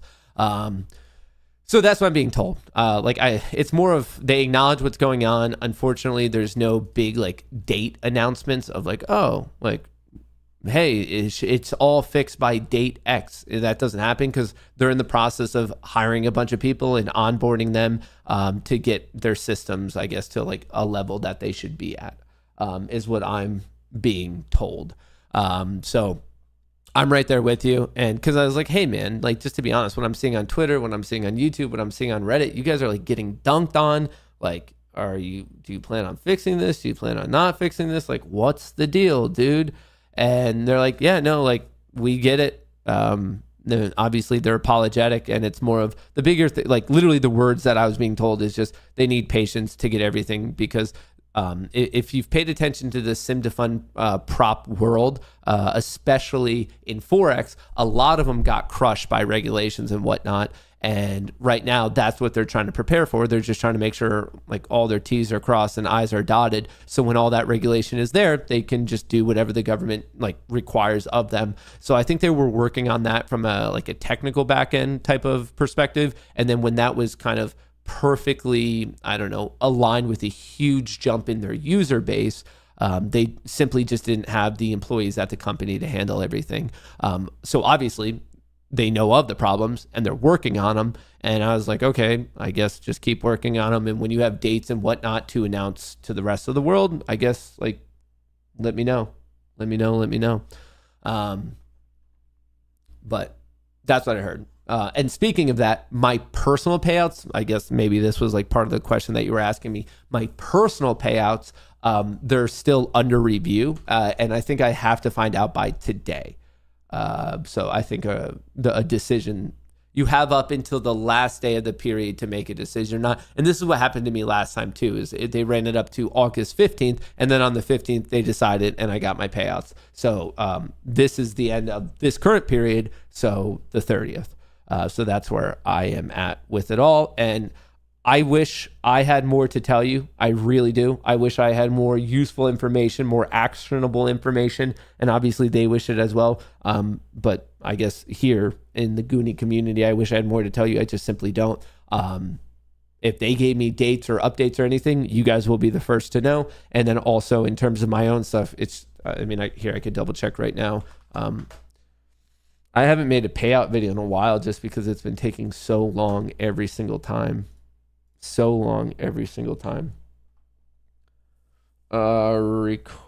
payout. Yeah, they're still under review.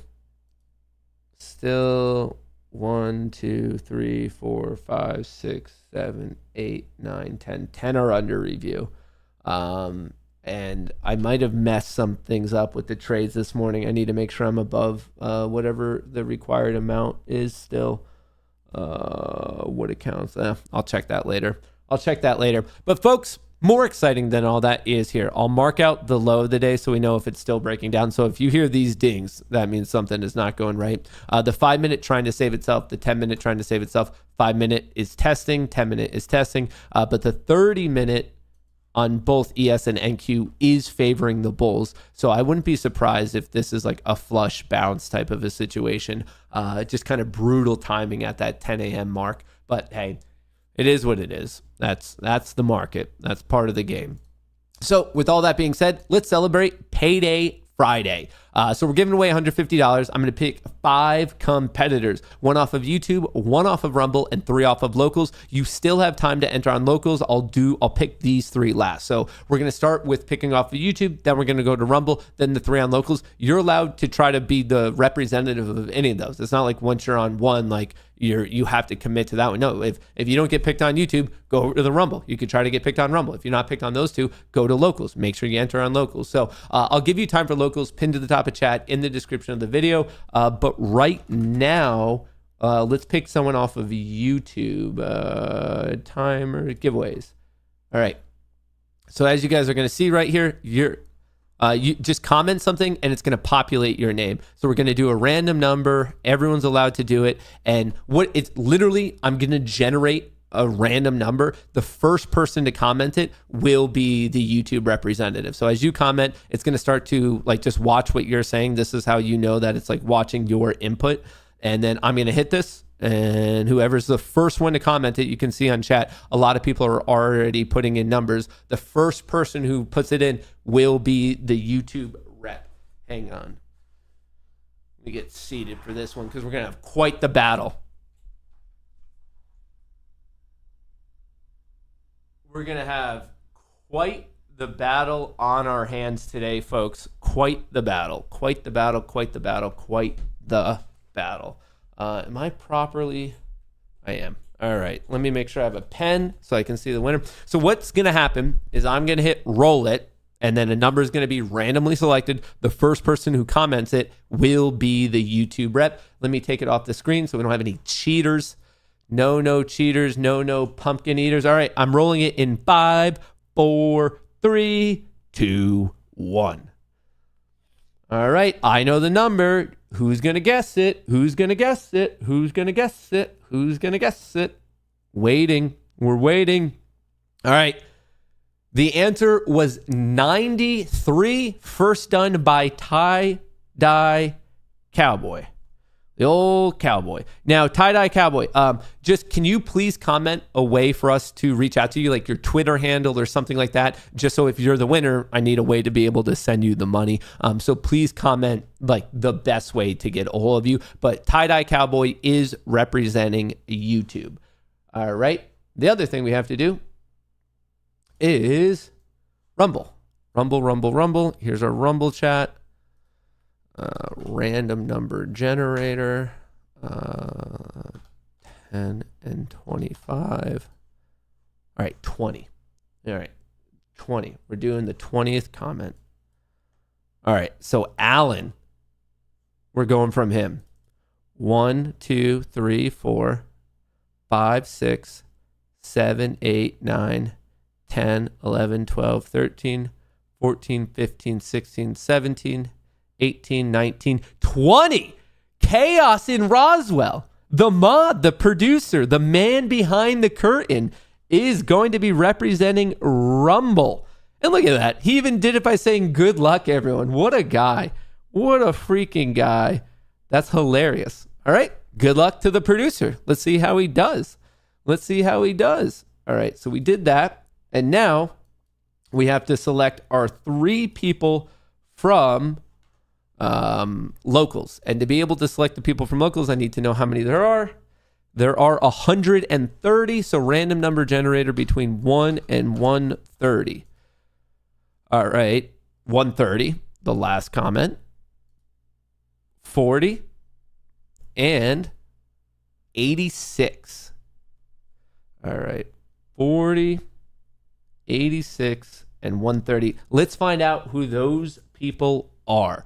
All right, let's get off of that. Let's go to the Payday Friday. I'm sorting it by oldest. So every single page is 25 people. So obviously 25 is tie-dye cowboy. The first one was 40. So 25, 26, 27, 28, 29, 30, 31, 32, 33, 34, 35, 36, 37, 38, 39, 40. Steve Gardner. All right. The bottom of this page would be 50. The bottom of this page would be number 75. So 75, 76, 77, 78, 79, 80, 81, 82, 83, 84, 85, 86. Poppy J. Something like that. Jeff. His name is Jeff. Poppy Jeff. And then the very last comment was also, I just need to go last page because it was 130 out of 130. So we're just going to find out who the very last person is. Tyler. All right. Am I still at 130? Okay, it is still at 130. All right, so Tyler, this is you. Tyler. All right, cool. We got our people. We have Cowboy from YouTube, Chaos from Rumble, Steve, Jeff, and Tyler, all from locals. We have our 5 competitors. Now we need to decide who is going to be what, and the market is bouncing, just so everyone knows.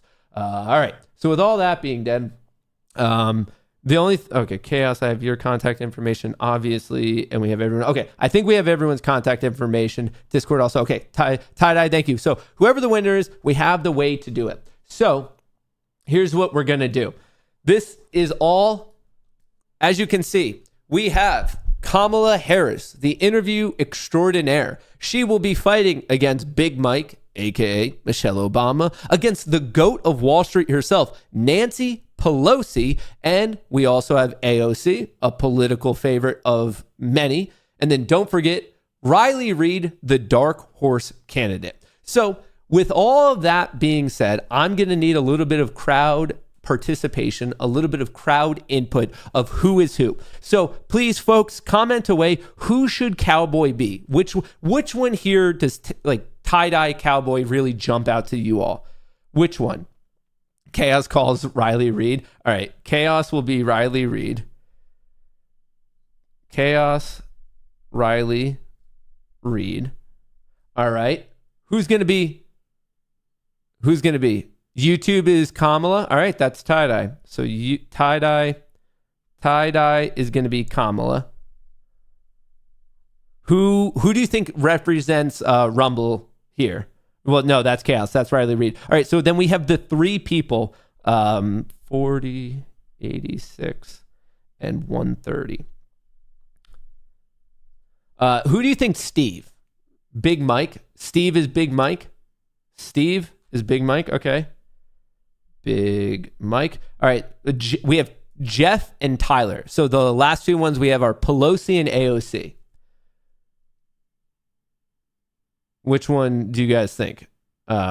We have Tyler and Jeff, and we have AOC up for grabs and Nancy Pelosi up for grabs. Who do you think like really speaks to you guys on that one?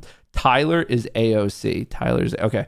AOC, and then Jeff, Poppy Jeff. All right. So here's how it goes officially. Representing YouTube is Tie-Dye Cowboy, aka Kamala Harris, right here, in the middle. Representing Rumble is Chaos, my producer, represented by Riley Reid, right above my head. Then we have the three members from locals. We have Steve, who's represented by Big Mike, Michelle Obama. Then we have Jeff, Poppy Jeff, who's going to be represented by Nancy. And then we have AOC, who's representing Tyler. So those are our five competitors, 3 from locals, 1 from YouTube, 1 from Rumble. It is a battle royale, winner takes all, $150 Payday Friday giveaway. That's what we're doing, folks. Everyone knows who the characters are. We all know who they're representing. We have AOC versus Big Mike versus Kamala Harris versus Nancy Pelosi versus Riley Reid. Winner takes all. And that's how we're doing it.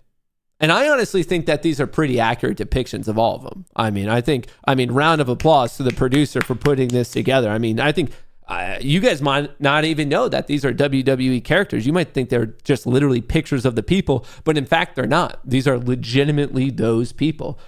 So just wanted to let you guys know. And with that being said, how do we get this rocking? We are going in 3, 2, 1. We're in.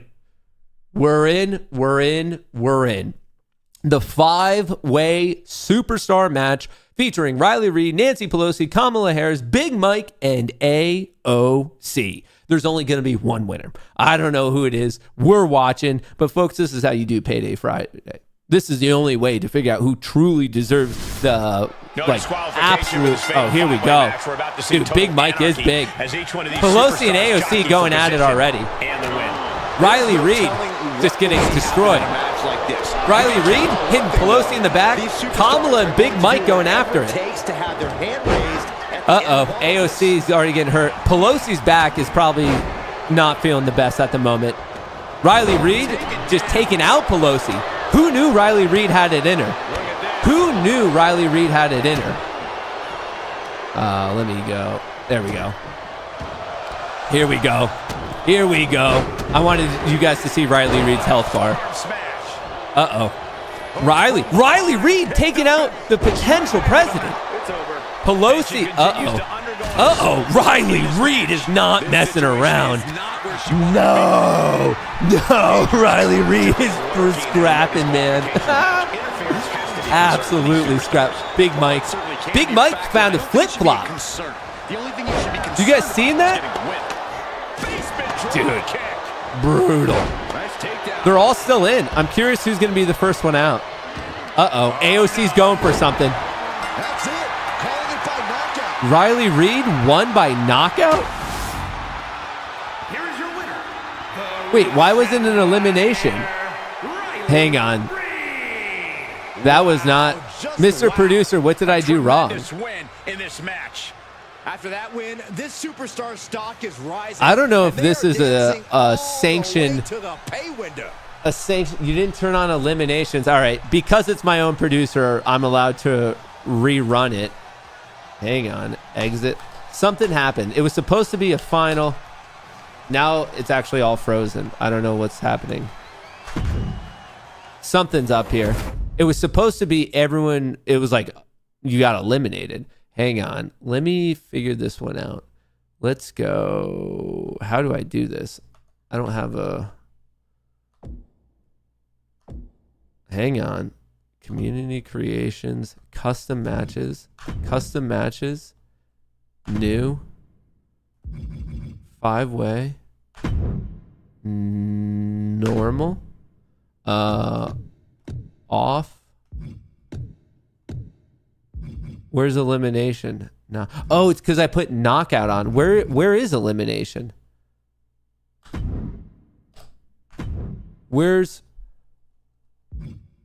What am I supposed to change here? Chaos might get robbed. No, he still has a chance. Where's pin, both, pin only, submission only, off. Where's elimination? Put knockout on. Elimination on. Okay, is that what I messed up? Right there? There we go. Accept. Default health. All right, we did that. All right, we're gonna give him something. We're gonna make sure there's that in there. We got to get a table. We got a chair. We're gonna give him flip flops again. We're gonna give him a Slim Jim. All right, cool. Accept.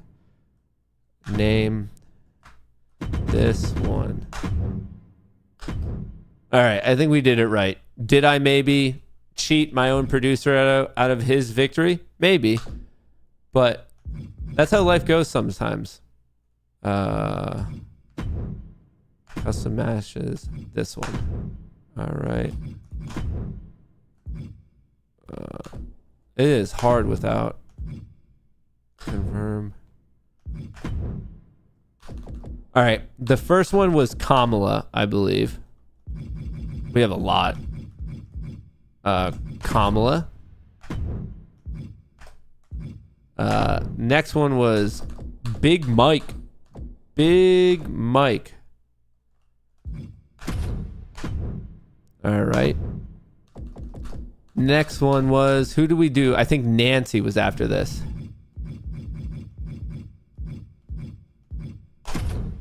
All right, good. On the left was, I believe, AOC. Just trying to keep it fair. Trying to keep it the same across the board.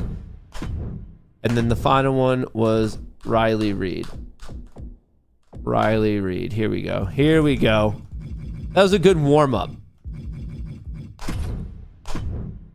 Entrances off. All right. I believe I did everything right.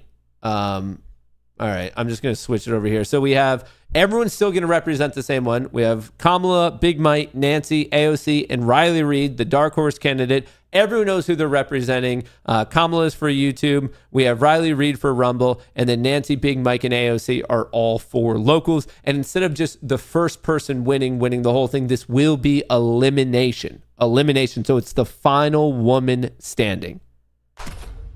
That's what we're going for. That's what we're going for. Are the settings right? I don't know. We're going to find out. The rarely seen fatal Here we go. match is now underway. They say three's a crowd, but the fifth wheel Kamala, AOC and Nancy going at it pretty early on. AOC going after Big Mike as well. AOC feisty. Oh my God. Yeah, you get the sense that she AOC and then Big Mike's getting hit. AOC and Riley. Now Riley and AOC are going at it. What does Kamala have? Look in the right. Kamala has a chair, man. She found the chair early this match. Ooh! Almost took out Riley, but Riley was good. Ooh! All right. If that's how you want to do it. Okay. Big Mike already knocked out, so we did it right this time. So there's one elimination. Big Mike, Michelle Obama. So sorry to you, Steve. Steve, you just got knocked out. AOC's arm is going to be... What's Riley doing? Is Riley going for something? What's Riley getting over there? Nope. I thought she was going to go for something. Ow. Who knew Kamala and Nancy had it in them? Ooh! Riley Reid with a chair to the face of the vice president. Oh! Is this legal? Riley! Uh-oh, AOC's going for something. Which he got a giant Slim Jim. Okay, this Riley Reid is... Nancy found a table. Folks, the 74-year-old found a table. No, she's like 84, isn't she?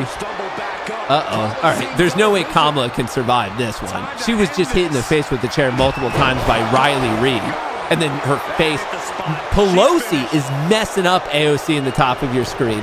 Riley! How flexible. That's for Palestine. All right, Pelosi is doing something with the chair. Riley just found this. Ooh!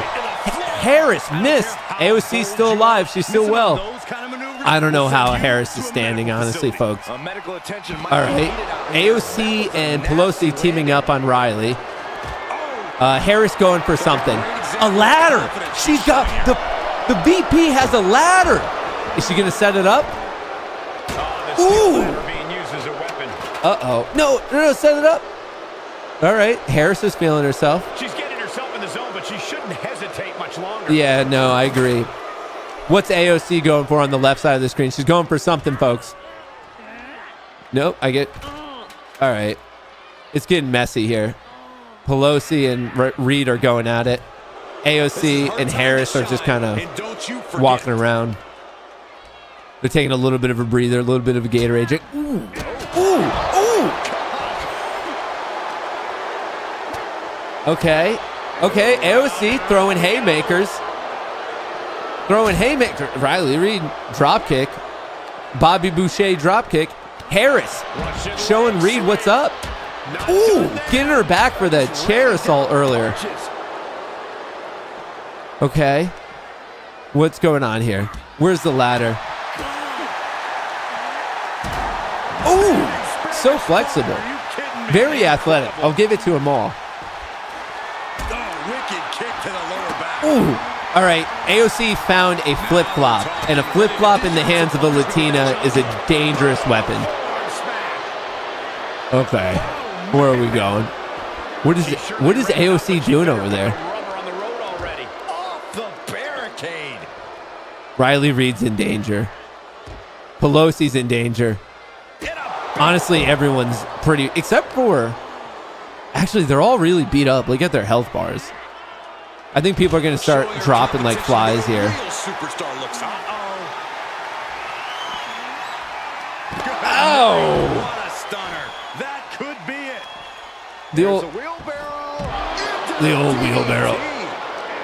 They're all going to need a chiropractor appointment after this one. A good adjustment. Okay, Reid back in there. Reid versus AOC in the arena. Pelosi's joining in. Ooh! Pelosi taking advantage of the opportunity, but they're letting Harris recover, which I think is tactically not smart.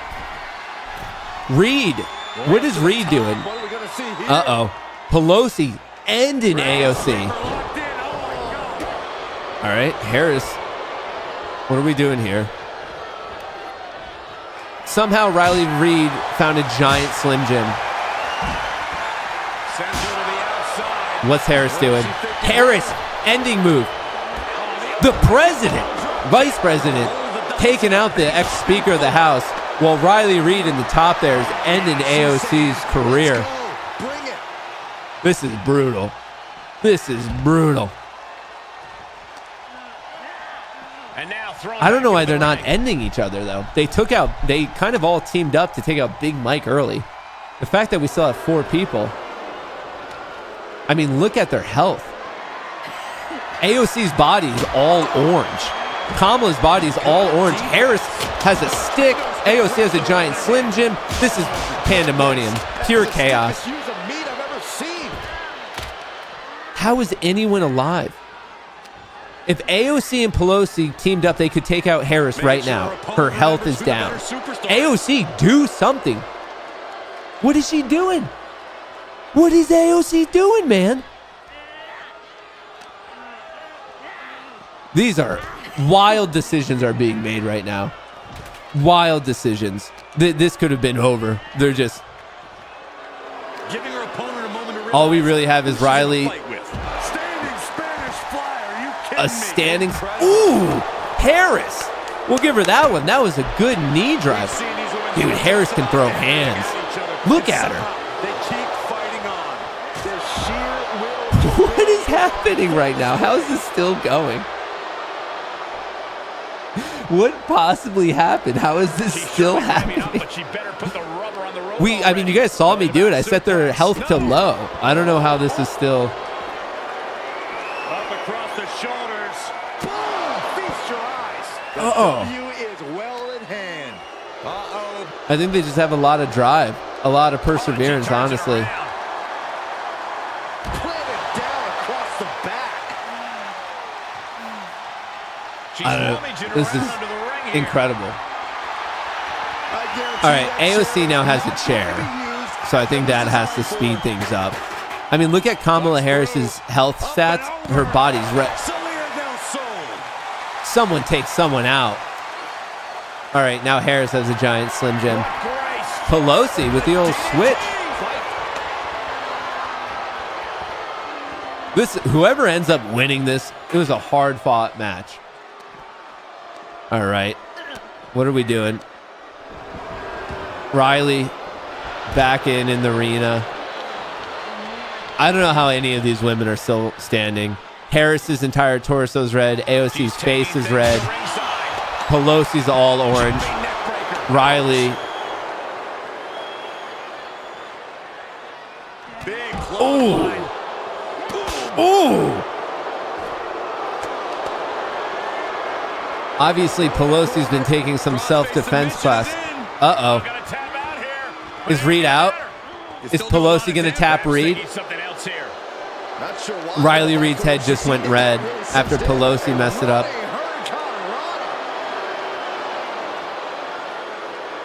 How are any of these people? Harris is unburdening herself by what has been. Is Riley alive? Or is she just dead over in the corner there? Ooh! Very flexible out of the VP, but okay. Nope, Riley is alive. Oh. Ow. And now gets tossed into the ring. We have to be getting near the end here. Look at all their health bars. All the way up for a suplex. No, Pelosi got out. Took out the knee. The knee of the VP. AOC throwing a good flying kick. A butterfly suplex to the VP. Look at this. Ooh! Pelosi. Is Pelosi going to win this? The ups and downs that we've experienced in this match alone. AOC. AOC. Ooh.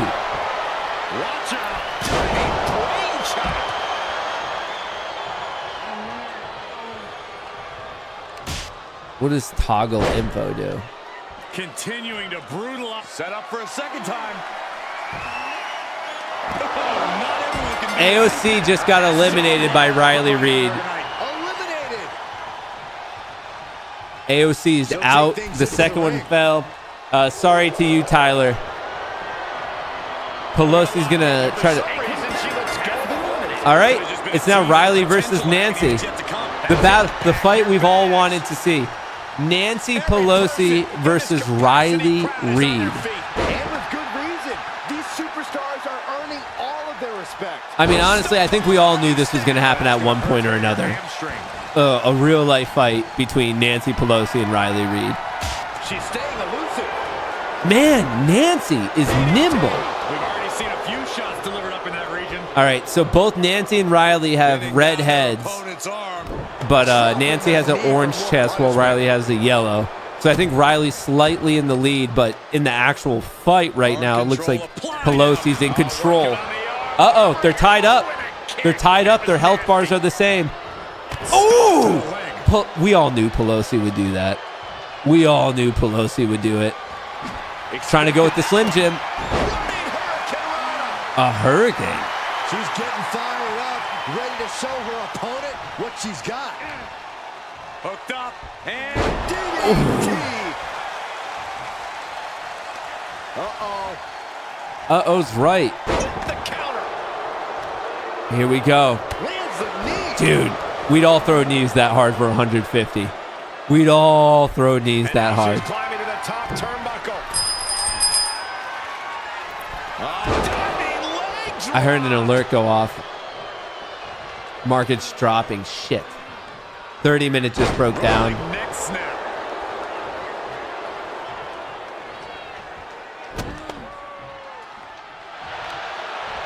Trapping their opponent's arm. Crossface submission is in. This won't win the match, but it's doing a lot. Tap out. Is she going to tap? Is this it? Now she's allowing the WWE Universe to simply soak it all in. What?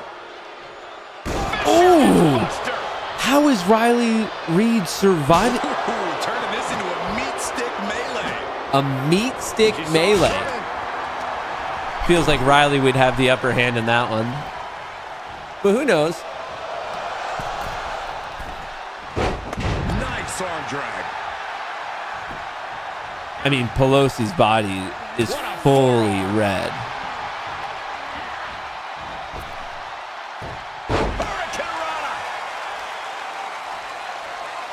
This has to be ending soon, right?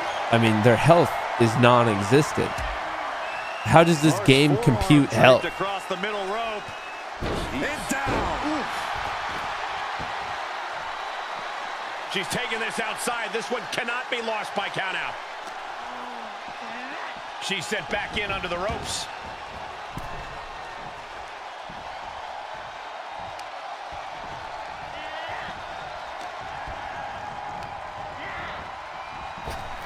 She wants it one more. That's it. Holy crap. The fight for the ages, and Riley Reid pulls it off at the end. And what a victory. Surviving and ultimately thriving in a match like what this. a match. Elimination matches are absolutely immune against the beef stick. Such a challenge. Congratulations, Riley Reid. Congratulations to Rumble. Congratulations to Chaos, man, for winning that. Actually, technically winning 2 in a row. I kind of thought I cheated him there by restarting it all. But no, he won 2. He deserved it. He deserved it. He deserved it. All right, very quickly, I just want you guys to know that the market is, in fact, somehow breaking down. The 30-minute just went below on ESNNQ. So we went from the bulls in control up until about, I don't know. You could even say, I mean, that was a decent bounce right there. Up until about 10:45, and then everything just started giving away since then. Put it all on black. How can we double it up? I don't think I have... You want me to put it? Hang on. Let me see if I have the location checker thing. Hang on. You want me to put it all on back? Let me see if I have Bet MGM.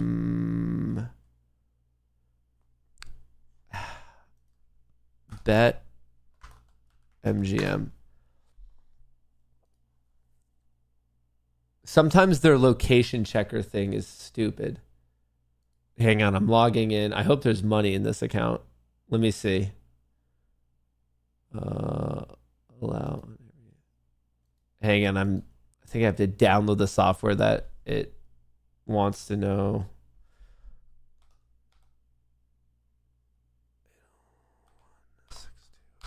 All right, I'm just trying to log in to the casino. We'll put it down all in black if I can figure this out. Oh, there is money.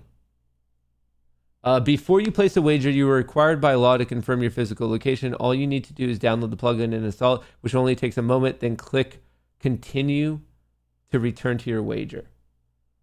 I thought I already had this. The location check thing. Continue. Confirm, downloading,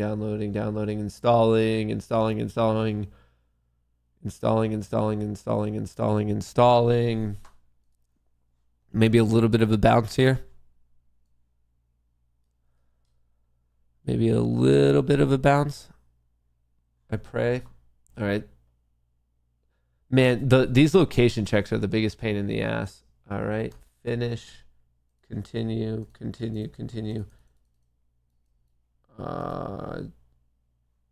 Casino.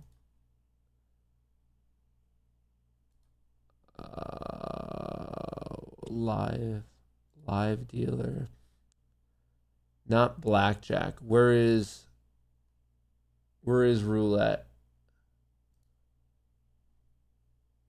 Hello there. In order for our software to work properly, we are required by law to confirm your physical location, which means updating your browser with the required plugin. I have the plugin. Why? Does anyone know how to get around it? Like, I downloaded the plugin. I'm in the right area. It's saying that it can't check my location. Have any of you guys had this? I'm trying to figure out how I could throw this on, and I have the account. I swear this is login duration. Do I need to like refresh my Chrome?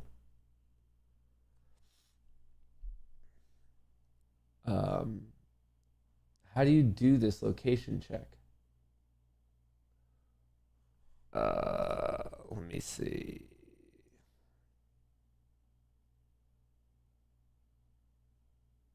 New window. How would this work? Manage extensions. Is it a plugin? Has anyone done this before? I'm in the right area. Clear your cache, uninstall and reinstall the plugin. You have to reach out to customer support. I feel like they should have a better way to do this. This is a little bit insane. And by a little bit insane, I mean a bit of insane. Can it just check it off of my Wi-Fi, my IP? New games, live dealer. Maybe if I...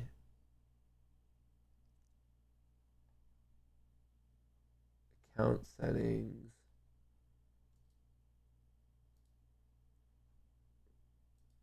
Do I just need to log out and log back in? Bet.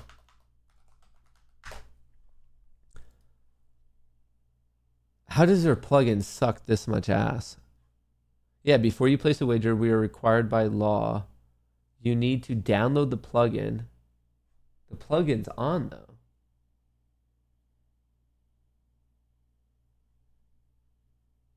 Player check location. Okay, I'll restart the plugin.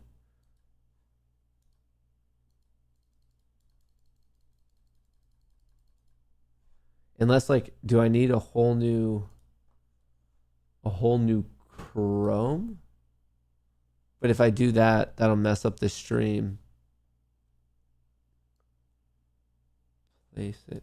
Okay, you know what we're going to have to do? We're going to have to punt it till next Friday because I don't know why. I have no clue in the world why this is currently not working. So what we'll do is next Friday, we'll do a whole different Payday Friday. And then for this Payday Friday, we'll put the 150 on one roll of the roulette wheel. So we're going to kind of do a double session next Friday just to give me time to figure out how I can clarify where I am. I mean, I'm obviously in the right area. It's just something with their plugin. So we'll figure that out on Friday. We'll definitely figure that one out on Friday. But that was quite the match. I don't know why it took so long. I mean, I guess they just are feisty people. Folks, that's pretty much the end of it. The market's getting hit right here. The major thing I'm watching is this 30-minute. Does the 30-minute come back above? If it continues to close below it, obviously potential trend reversal. But I'm not necessarily sold on the bearishness yet. I want to see where the next bar or two close. So I think patience is going to be the major thing there. Right now, for a quick look at options, equities dip. They're bouncing a little bit. Mag 7 dip, bouncing a little as we speak. The index itself got hit and still looking weak. Folks, I do want to remind you, shout out to everyone who played in Payday Friday. We're going to make it more exciting next week. Prices are going up on Labor Day.